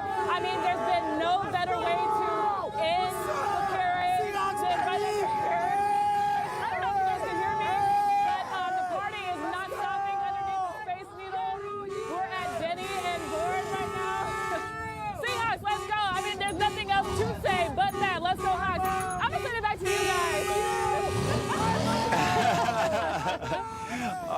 Frankie. You know, the big issue now for a lot of folks becomes getting out of downtown. If you have 1 million people coming in, folks have to find a way out. The streets will be back open once the parade is over, we understand. Frankie, can you hear us once again? Do you have any details on the traffic plan now for folks that need to get out of the city? Yeah, no details just yet on the traffic to get in and out of this area. We still see quite a bit of Seattle police. If we want to turn the camera over this way, Frank, we still see a lot of Seattle police barricading the streets just to make sure the players are getting out of this area first before they let all of the commuters, all of the travelers and 12s get out of here as well. So where we are, we're on the corner of 3rd between Broad and Denny, and that is where you can see Seattle police right now. So still a lot of foot traffic in this area. Most of the major roads are closed, but until then, this area is going to be blocked off. Once our Seahawks get out safely, then we can notice our streets will open up here. But for now, we don't have like a clear direction of what the traffic is going to look like right now. 6-7, right? All right, thank you, Frankie, for that update. Good stuff there coming for you. We want to swing things over to our AJ Janival, who's been out in the thick of it this morning in the parade. That's true. That's true. And this is the end. And it is as if a parade ended in the middle of the city. Take a look. Let's look first at the 7-Eleven. So maybe you've been in line for hours and you said, I gotta get something quick and eat, and well, the front door wasn't working, so we went onto the roof. I'm guessing this is gonna probably be something that there's a lot of questions about later, as there's dozens of folks who are on top of the 7-Eleven. I see some people getting selfies up there. Look, you see this one back over here, Pablo, with the sign over their head? It looks like they're getting a shot of the Space Needle. I don't know if it even was a good vantage point for the parade, honestly, since the parade had ended already at this point. It's kind of just spilled into the street. I don't know if this was something they expected, but it is turned into a street fair. Pablo, let's see how this works. I know earlier they were trying to get folks out of the street, Aaron and Bill and Aaron, but it looks like maybe that hasn't worked. So here's Seattle. If you're watching from home, we just had the parade. We had the Super Bowl champions roll through the city, and now this is kind of where it ends. We got some of the confetti that fell. This piece looks like it hasn't been trampled too much. My fingers aren't working as well as they could be. Here's some fans. Did you guys have a good time? What was the best part of it for you? I don't know, it was just hella fun. So much fun. Entertaining. Thank you so much. That was great. What more could you want? You got fans here? What do you got to say? I love you, Hawks. He loves the Hawks. What more could you ask for from a fan, guys? I'll send it back to you. Let's see what's going on with the roof. All right, AJ, thank you. We want to check in with our traffic expert, Adam Gerke, on some details for folks that need to get around town or get out of town. Yeah. Well, let's dig into it, because right now we're already watching northbound I-5, which did clear out completely through downtown Seattle, starting to stack up now from almost the Mercer ramps and heading north, getting out of town. Right now, not a bad way to go, but we do see that crowding getting right up towards 520. But let's just take it into the street level and take things even a little closer to where, AJ is hanging out here. Mercer Street is definitely starting to see more action as everyone's kind of spilling out of downtown and trying to get to the Mercer Street on-ramps. Denny also, right about where actually AJ was at Denny, there at like 4th and Denny or so. And that is where we are still seeing a lot of folks still all crowded around. So that continues to be fairly thick. Those east and west travel spots, Mercer, Denny, further south, Yesler, those are all really quite stacked up trying to get over to I-5. 99's also seen some action through the tunnel both directions, seeing that slower at this point. But I think the big story today has been a lot of folks trying to get in and out of town using transit. Sound Transit had some issues early this morning with the tracks not working in both directions completely. They had some power issues, had that fixed 6 by about maybe 6:30. Got those trains running, but then they were just so jam-packed. And the actual parking lots having issues as well, being jam-packed. We'll see how this actually plays out here long term, but I think that's going to be a bigger story for us, is how that handled the situation overall today. But bottom line is, making your way in and out of town still going to be an absolute nightmare, trying to move your way through Belltown or headed down towards Pioneer Square until these crowds can subside. So if you are here in the area expecting anyone, expect them to be delayed, or I would invite them to go to lunch or dinner or consider something else before they try and make their way out of town flooding onto I-5. Guys, back over to you. All right, thank you, Adam, so much. We have been live all morning long, and we want to send it back to Alyssa Charleston, who is near Lumen Field, with an update. Yeah, well, Aaron, somewhat breaking news after what happened here. The trophy ceremony was awesome. I'll get to that in a moment. But Jeremy Fowler of ESPN is tweeting that the Seahawks are interviewing 4 in-house candidates to fill that role that Clint Kubiak is leaving in offensive coordinator. They're looking at Andrew Janocko, Jake Peets, Justin Outen, who took over as the running backs coach midway through the season, and then Mac Brown. Those interviews will happen on Thursday and Friday for the offensive coordinator job, per sources that, again, Jeremy Fowler of ESPN is reporting. So the Seahawks potentially hiring from within when it comes to filling that offensive coordinator role. Now, when it comes to the trophy ceremony inside of Lumen Field, I'll tell you the loudest cheers were for Mike McDonald and Jackson Smith-Njigba as the team came out from their usual player entrance and embraced, obviously, by the 12s, a fully 12s crowd. We're used to there being a few opposing fans inside that stadium, but people went nuts when Mike McDonald hoisted that Lombardi trophy.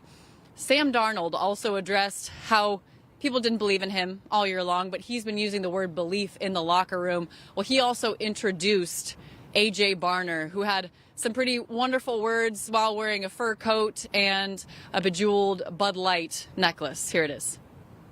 First of all, I just gotta say, I love this city. Hey, and I got a few things for y'all. First, we did not care. Second, we still don't care. One more. Third, the Super Bowl Hawks live here. God bless. Go Seahawks. We love you, Seattle.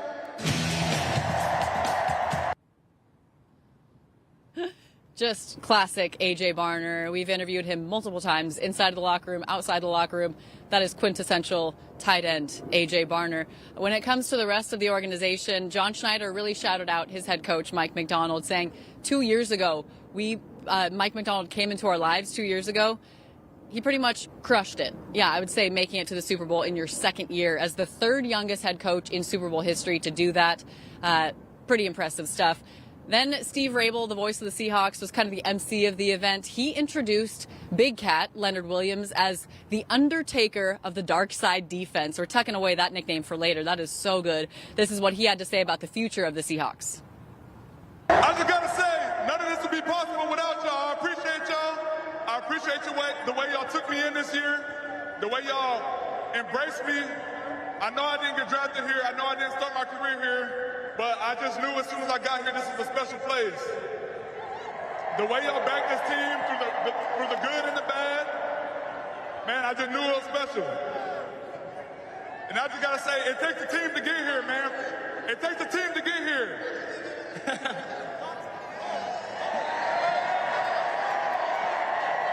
Hey, it takes a team to get here, man. From the top to the bottom, John Schneider, Mike, the head coaches, the whole staff, the wives and the families, everybody supporting our dreams.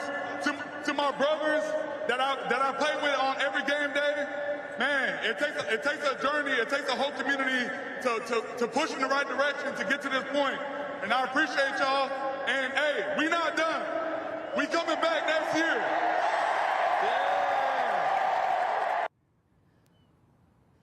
calling it right now. Put your money on it. Leonard Williams saying that it will be done. They will be back in the Super Bowl. Hopefully, I know you guys have discussed this throughout the morning. Hopefully they can keep most of the pieces. It's never easy after you win a Super Bowl, as you see with Clint Kubiak already leaving as offensive coordinator. When you have success, people are hired elsewhere. Mike McDonald wants that for his staff, but you also want to keep some of that talent. Leonard Williams, one of the best interviews on the team. He said this team is the first one he's had where there is zero ego. When they're watching film, no one feels like they're taking it personally when they're attacking a problem, not a person. And as a former athlete, you feel like sometimes that it's personal, right? When they're like critiquing what you're doing and you feel like this is a personal attack on me, but it's really impressive and it's a championship kind of team when you're just trying to fix a problem. That's what's gotten them here. And I was taking a look at that 2013 world champion banner inside of Lumen Field thinking, they won't be lonely for much longer. Hopefully at the beginning of next season, they'll unveil that 2025 World Championship banner. Guys, back to you. I love it.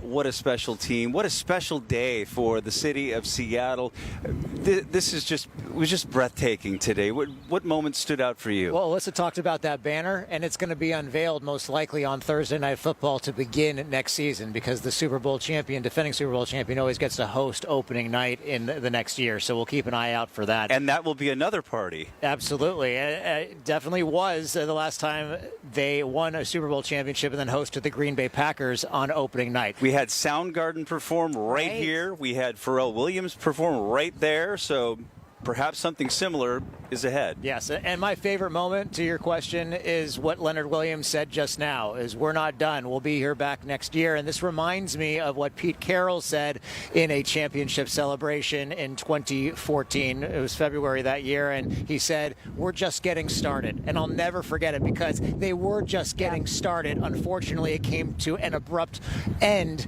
at the end of the following season at the 1-yard line against the Patriots. Well, now they beat the Patriots. This could start this potential dynasty anew, and hopefully with Leonard Williams being the sooth-teller going forward, that they can come back to this championship game and win it again next year. And what I liked about it, guys, is it's not the individual, right? They're singling out an individual. Maybe a bad play came down. They got through it. They worked together. It's a team, and it's kind of what they've brought the community here. All season long, I watched, I said, who's going to be the guy who's maybe the loudmouth? Who's going to be the one that's a little bit higher up and think they've got their, juices flowing more than others? It really didn't happen too much. We had one little incident or something going on, on the field that the person's like, the adrenaline, it gets to you. And that's what happens when you're an athlete. But if you can make it come full circle and keep your team grounded and have a result like this in the end and bring it through where everybody in the city wants to embrace you, at least 1 million people. I mean, we haven't even had the viewership that we saw on our airwaves here to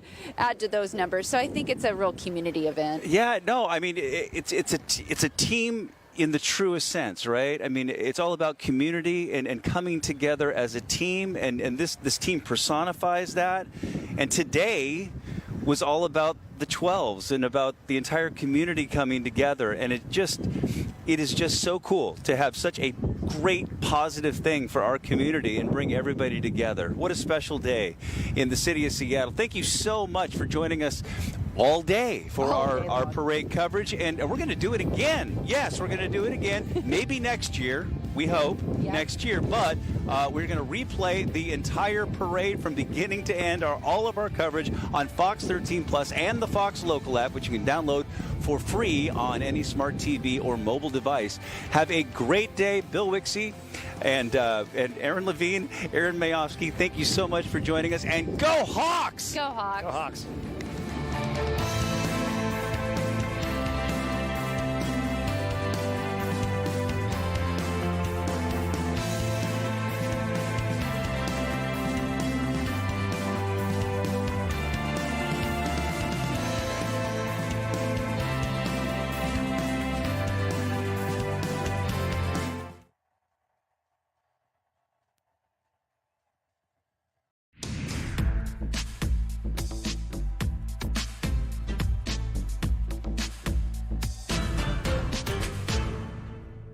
I'm just so happy to be here. I mean, what an amazing day.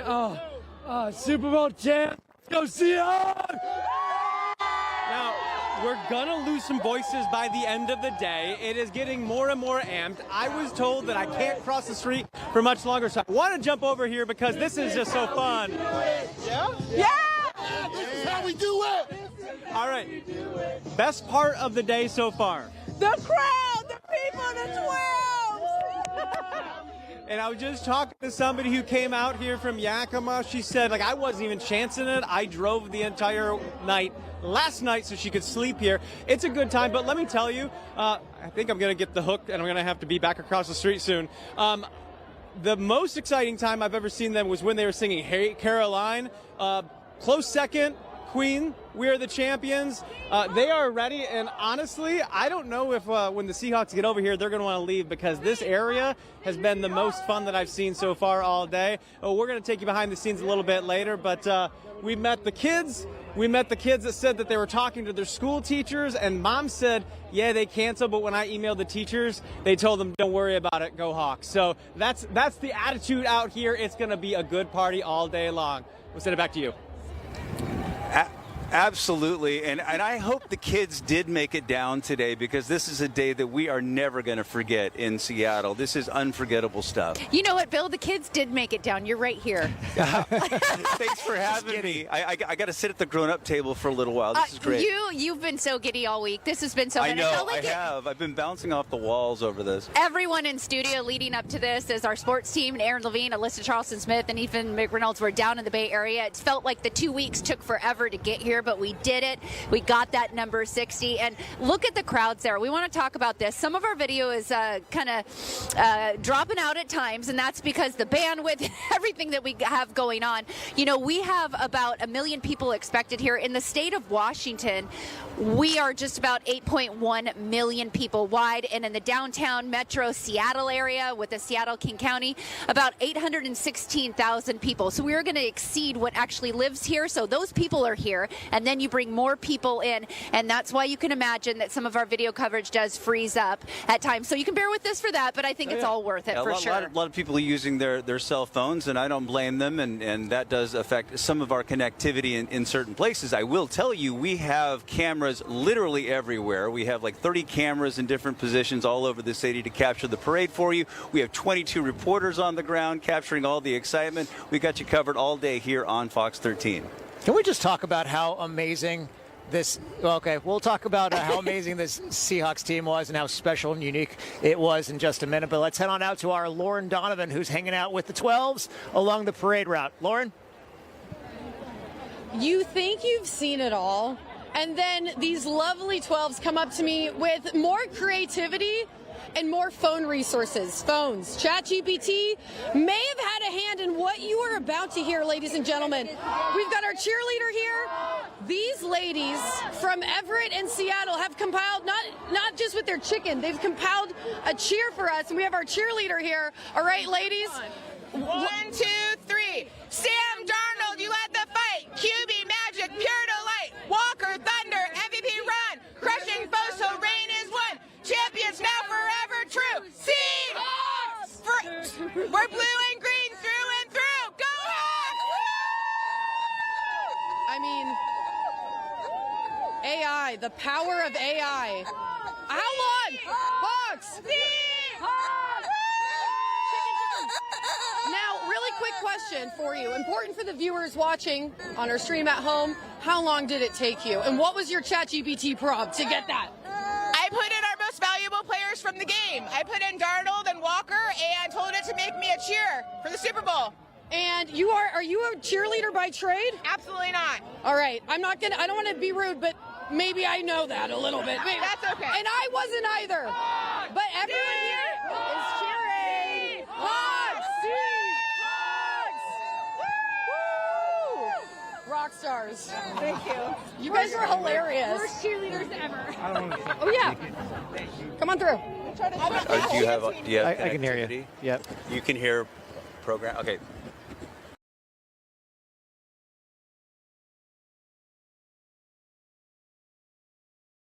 And we have reporters all over the parade route.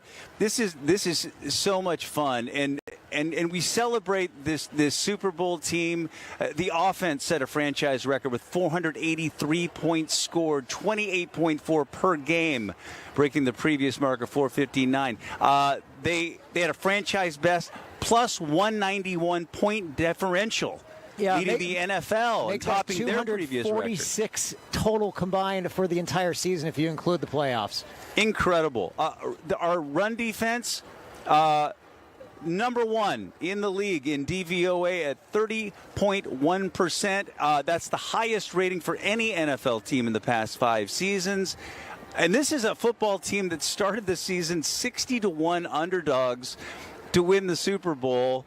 And here we are celebrating a Super Bowl championship. It was an interesting ride because I remember it was about week 4 or 5. I was really seeing the defense gel on television, and so I bought a ticket to a game, and I just wanted to see in person if what I was seeing on TV was legit with the defense. And I was like, oh boy, yeah, because it was Legion of Boom style. It was the confidence that they were playing with at that point. And then the Week 11 matchup against the Rams, I was like, we will see. This is the real litmus test. And then Sam Darnold, 4 interceptions. The Seahawks still almost won it because the defense kept us right in it. And then you go ahead to Week 16, and I'm like, okay, this is the one, the Rams game, that Thursday night game, maybe the best football game I've ever seen in my life. And the Seahawks managed to pull that off in one of the guttiest performances I've ever seen. And Sam Darnold in one of the most clutch performances I've ever seen. Yeah, absolutely. And you also have to give credit to Rashid Shaheed for that punt return for a touchdown that turned the game on its head with about 9 or 8 minutes left in the fourth quarter, and that's when Sam Darnold did his thing after that. I think we want to head out to Dan Griffin. Yep, we're going to head out to Dan Griffin and check back in with what's going on out in the field. Hey guys, good to see you. We're here at 4th and Bell. It's gotten a lot busier. Sorry if I was looking away for a second here. There's a lot of people lined up here. We were trying to get Riley to get everybody riled up one more time. There we go. We got some people chanting back there. How do you say yes in Spanish? Sí. Hawks! Sí! Oh, there we go. Sí! There we go. As you can see, this area has really started to fill up quite a bit with a lot of people here, a lot of energy. Let's go. And just a great time out here at 4th and Bell. We're ready to see that parade come down this way, but I'll tell you, you've got somebody with a megaphone. You got people who are just yelling at the top of their lungs. I think Brian McMillan said earlier this morning, a lot of us are going to be without a voice tomorrow. That could be a problem for those of us on the air, right? But yeah, you've even got young fans here like this guy right here with the 12 flag. Can I talk to you real quick? What's your name, buddy? Porter. Yeah, and how do you feel? Excited. Yeah, you get to hold the 12 flag? Uh-huh. And that your sister? Yeah. She's snacking, though. What's your name? Lilu. Lilu, good to meet you. Are you having a good time? Yeah. I'm glad to hear it. I'm glad to hear it. Keep it up here. We appreciate you guys. So obviously, a lot of fans of a lot of different ages here having a good time, and the sun is out. I can't feel my toes right now, but I don't really mind because it's a great day to be a Seahawks fan. Back to you. It absolutely is. Dan Griffin, thank you. Aaron, you had a profound thought that you were going to lay on us. I mean, not really profound, but we're just talking about how unique this team was and how special it was, and a bit of a relief that they ended up winning the Super Bowl, because it would have gone down as one of the best teams in history to not win a championship had they somehow lost that game to the Patriots. Again, that game was really never in doubt, even though they were only up 3-0 or 6-0. In fact, Julian Love was asked after the game, at what point did you say, or did you think, we really got him? And Julian Love honestly said, actually in the middle of the first quarter. And it was no disrespect to the Patriots, but there were certain tells that Drake May was doing back at quarterback. Remember, Julian ended up finishing the game with an interception, but they really had the Patriots number the entire way through. And I think that, the thing for me was going in, I knew one thing. I knew that our defense was going to keep us in the game no matter what, because they did in every single game this season, and that was absolutely true. I mean, the defense wanted to make a statement, and they definitely did. The amazing part is, if you went and looked at the turnover differential for the Seahawks combined throughout maybe the first half to the first 3 quarters of the season, they were down at -7, -5, -3. They were actually finished the regular season with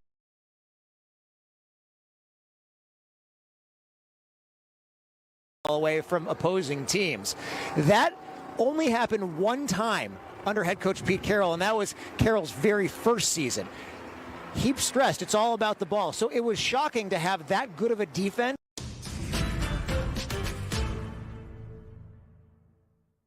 He stressed it's all about the ball. So it was shocking.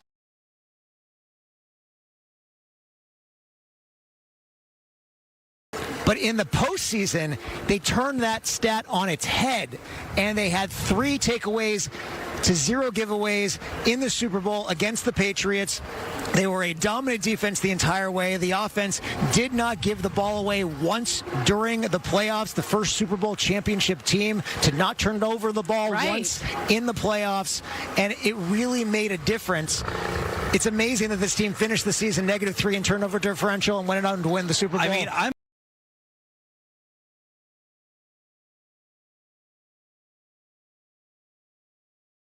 literally. But if you look at all-time great teams, this team has to be mentioned in there somewhere, right? I mean, you talk about good defenses, absolutely. With the 2013 Seahawks and the Legion of Boom, and going all the way back to the 1985 Chicago Bears. I mean, that's one of the most dominant defenses in history. But if you take a look at the analytics specifically, it tells you that the Seahawks have one of the best defenses of all time. And when you talk about the 1985 Chicago Bears, a really interesting tie to this team, because Leslie Frazier, the Seahawks assistant coach, he set an NFL record for the longest span between a first and most recent Super Bowl title, 40 years after he was a player on the 1985 Chicago Bears, and 2025 an assistant coach with the Seattle Seahawks. And I think when you guys talk about the dark side, you know, thinking about the Legion of Boom back in 2010 or so, you know, they kind of got that name. They were kind of named that. Yeah. A lot of people talked about the dark side, these players naming themselves, Leonard Williams and DeMarcus Lawrence, these guys going after it, right? And really talking about naming themselves. And I think some people at first thought, well, do you get to name yourselves, or do you got to continue to prove it? You know, at some point in the season, it was a question for about a minute, and then it just went away, and you thought, the dark side, okay, we're sticking with it, we like it. And they have all just picked themselves up. I mean, I think back to the game against the 49ers when McCaffrey, I mean, those Niners were banged up, right? They did a great job playing.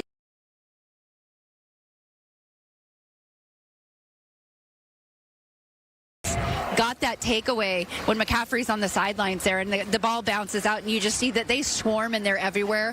Mm-hmm. You just know that there was really nothing stopping them. And even in that Super Bowl game, I got a lot of comments that said, it's kind of boring right now. You know, it's nothing. But you had that feeling, like you said, Aaron, right? You had the feeling that you knew it's okay. We're only scoring field goals. We are going to get it done no matter what. It's called imposing your will. Yes. And I think that's what our defense did, and did consistently all season. They faced Christian McCaffrey, one of the best running backs in the league, 3 times this season. They faced Kyron Williams 3 times this season. They faced Bijan Robinson, who is the second best rusher in the NFL when they played Atlanta. This defense has gone 29 consecutive games, a franchise record, without allowing a 100-yard rusher. That eclipsed the record that was set by the Legion of Boom back, I believe, in 2014, 15, and 16. So this goes back to last season. They have been 13-0 when they've won the turnover battle under head coach Mike McDonald. They're also 12-0 when they score first in a game.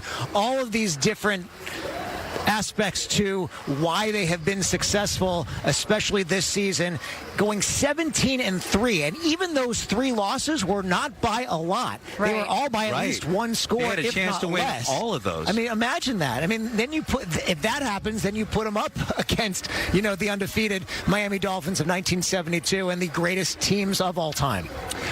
You know, we look at all the different shots of all the different vantage points of the parade route. We are still waiting for the convoy of military vehicles that the Seahawks will be riding on to make their way out to 4th Avenue, and they will head all the way across the city. Want to check in now with Alyssa Charleston-Smith, who was inside the event in Lumen Field, and she joins us now.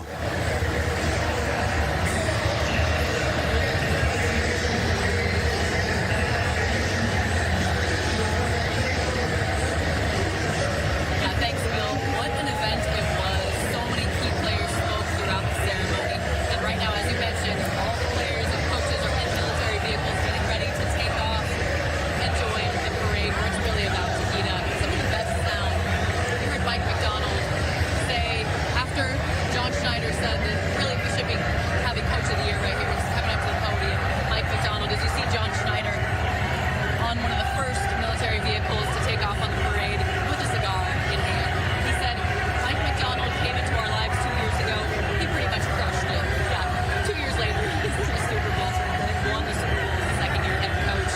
And then when you think about Sam Darnold, all the narrative around him this year, going into it, nobody thought that he could get the Seahawks to this point. Nobody thought that the Seahawks would be here after trading Geno Smith away. Well, this is what he had to say, finally speaking up about that lack of belief.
Do you guys let me cue me?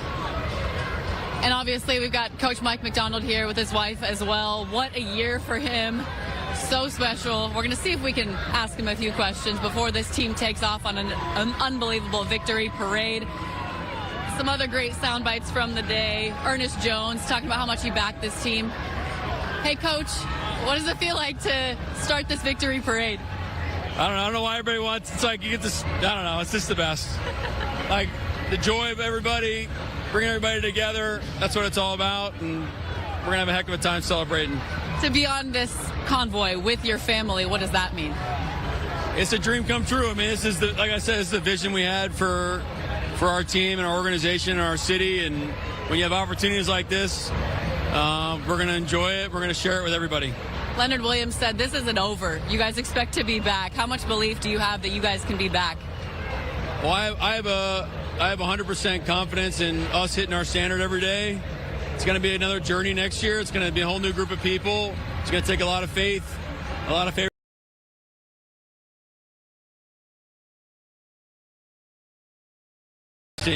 Last question, how excited are you to embrace the 12s in the streets as this parade is about to get going? I can't believe it. The amount of 12s that came into the stadium was unbelievable. And then you think, well, shoot, there's probably, I don't know, like 100X out there waiting for us. So it's going to be awesome. I can't wait to see all the footage and everybody's smiling. It's going to be awesome. Last question. Ernest Jones has had this strong message defending this team all year long. What do you think of that message and just his ability to embrace everybody? It's just absolutely epic. I mean, that's him. That's why we love him. I think that's why the city loves him. And I couldn't have said it better myself. Appreciate you, Coach. Enjoy it.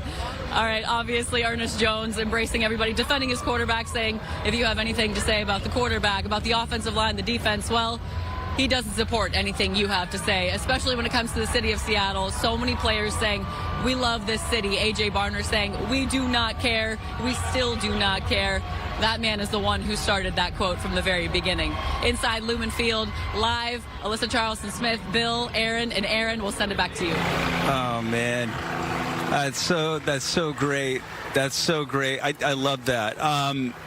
Mike McDonald, he's making the national tour now. People are really getting to know who he is. You've known Mike McDonald since the day he arrived in Seattle, and you've had numerous chances to speak with him. When did you know that he was the guy for this team? I had belief in him from day one only because of his experience with the Baltimore Ravens and being defensive coordinator there, and specifically how that Ravens defense did in 2013 when they faced Kyle Shanahan's offense, because they forced 5 turnovers. 4 of them Brock Purdy interceptions. Then he was replaced by his backup, who was none other than Sam Darnold.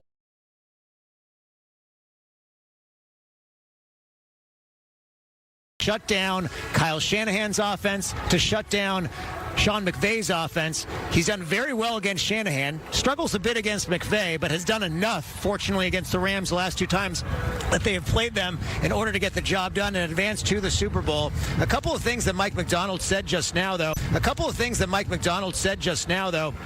Number one, he touched on the fact that no team is the same from year to year. There is going to be some rebuilding with this team coming up this upcoming season, especially because he has to immediately replace his offensive coordinator, Clint Kubiak, who's now the head coach of the Las Vegas Raiders. And we also don't know what other members of this current Seahawks staff is going to be going with Kubiak to the Raiders. Is it going to be John Benton, the offensive line coach? Is it going to be Andrew Janocko, the current quarterbacks coach? We're going to keep an eye on that over the next couple of days or so to see who goes to Vegas, and then those are guys that are going to have to be replaced. And we understand that. The bottom line is when you're in sports and you have a winning team like this, you can never replicate that exact winning team on any given day, right? Yeah. I mean, in soccer, we say you have 90 minutes to play the game, the rest of your life to think about it.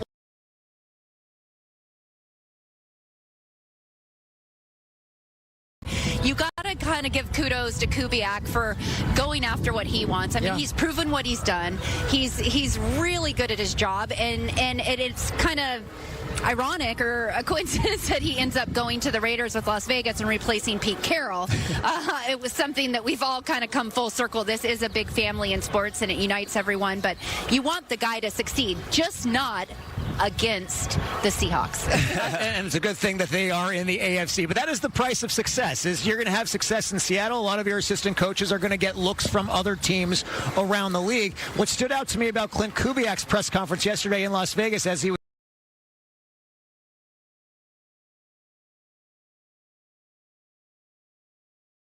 on a weekly basis. They might have had a solid offensive performance, but Kubiak knew that every Monday he was going to have to walk into a meeting room with Mike Macdonald, who will ask him pointed questions, and he was going to have to be prepared for those pointed questions regardless of how successful the offense was the day before. And that he appreciated, he said. And this is coming from an offensive coach who's been in the league for a number of years in Clint Kubiak, as we're taking a look as the first couple of armored vehicles carrying the Seahawks and coaching staff and players are making their way out of Lumen Field, and they'll start to get out on the parade route. And it seems fitting, doesn't it, that it would be armored vehicles, run by the Department of Defense that would be heading out, rolling through our streets to celebrate this Seahawks team that has been such a dominant defense all season long. So that's the scene. The armored vehicles are heading out that were donated by JBLM to come on out today, and they're saying thank you to the fans that came out at Lumen Field today. And what a special moment. And kept us in the game, and the offense did enough to make it happen, and here we are. All right, such an exciting day. I know that you guys are trying to get to the parade, so we'll let you go, but thanks so much for talking with us. Thank you. We'll send it back to you guys.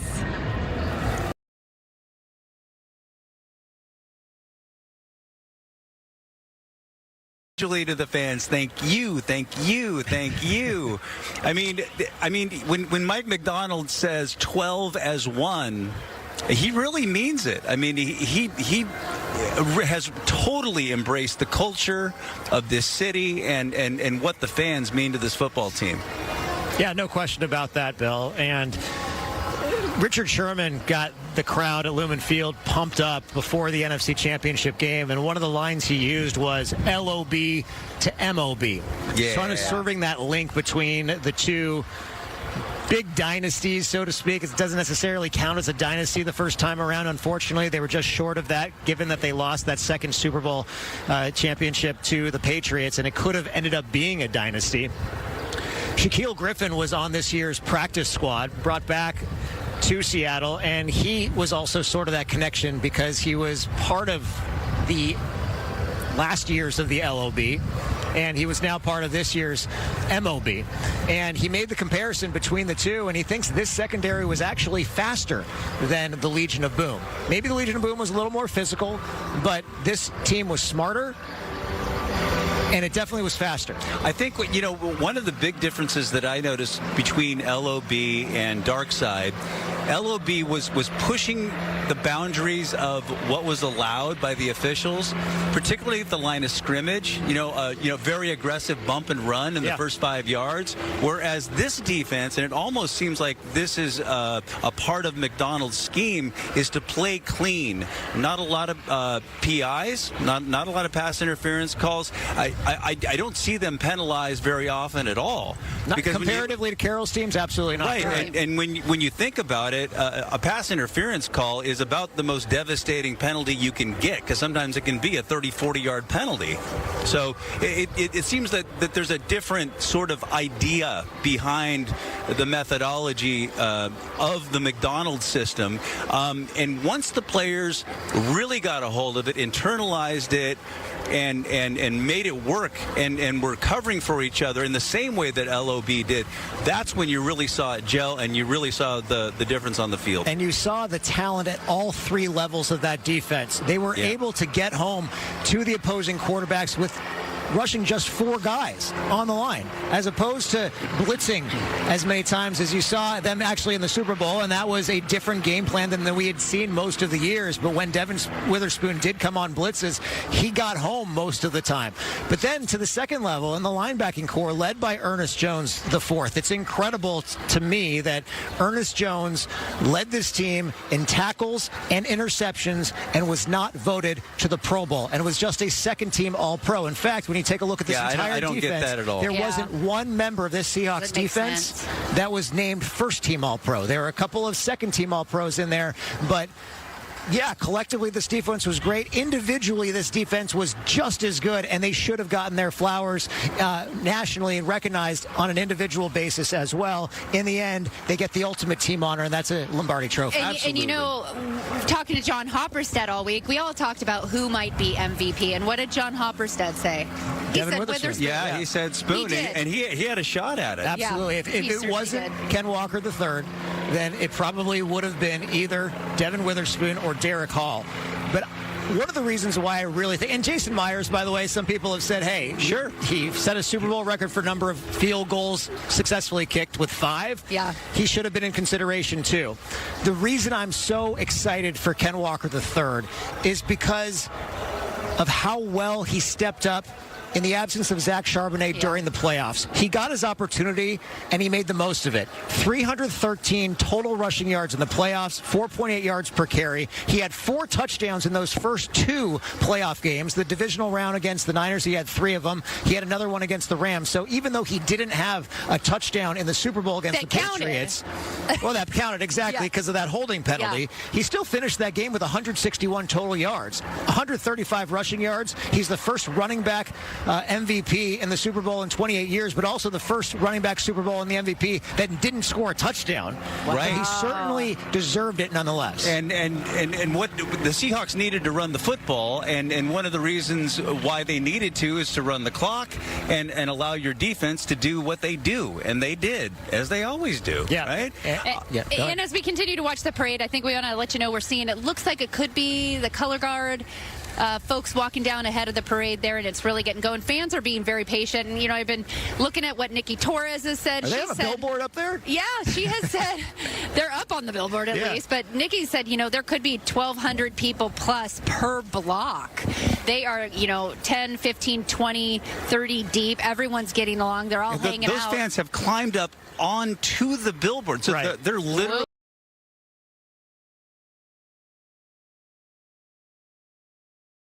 you're looking for any vantage point you can get, and people are literally climbing trees. We don't necessarily recommend doing that. No, we don't. Not it's not the pergola. But you can see they're on light posts and covering up signs. And I think this is a day there is leniency from the Seattle Police Department out there. They are out in force on their horses. They've got their cars. Roads are blocked off. But so far, so good. Yeah. This fan base that we have has been pretty popular amongst themselves and everyone else, because I think we've been pretty polite and pretty kind and pretty nice, and we're just taking it all in. And we travel well. I mean, you look at how many fans made it down to Santa Clara to cheer the Seahawks on television.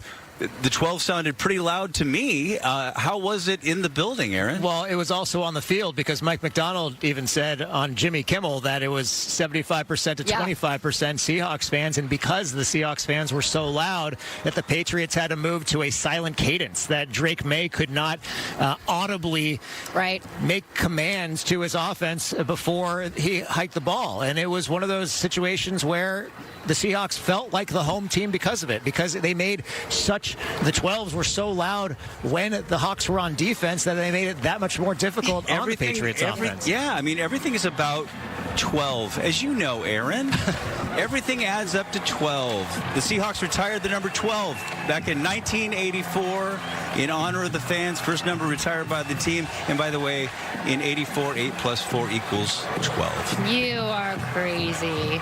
Let's listen in on what's going on at the parade.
Seattle Center, and that'll be where the parade will wrap up. But the parade route is lined with Seahawk fans.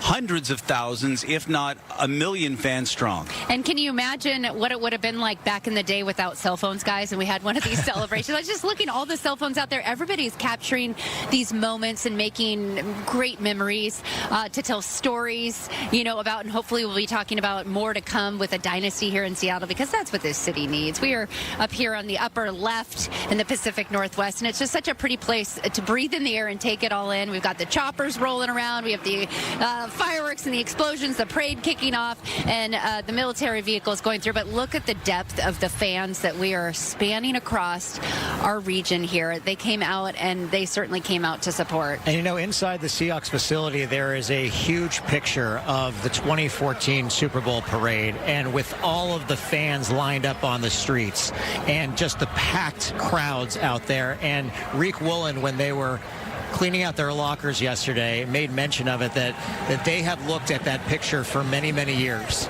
And he was so excited to be part of what was going to look just like that they were going to be able to create their own memory and experience it for themselves after what he's been here the last 5 years or so, looking at that picture on a daily basis inside the facility and seeing what that would be like.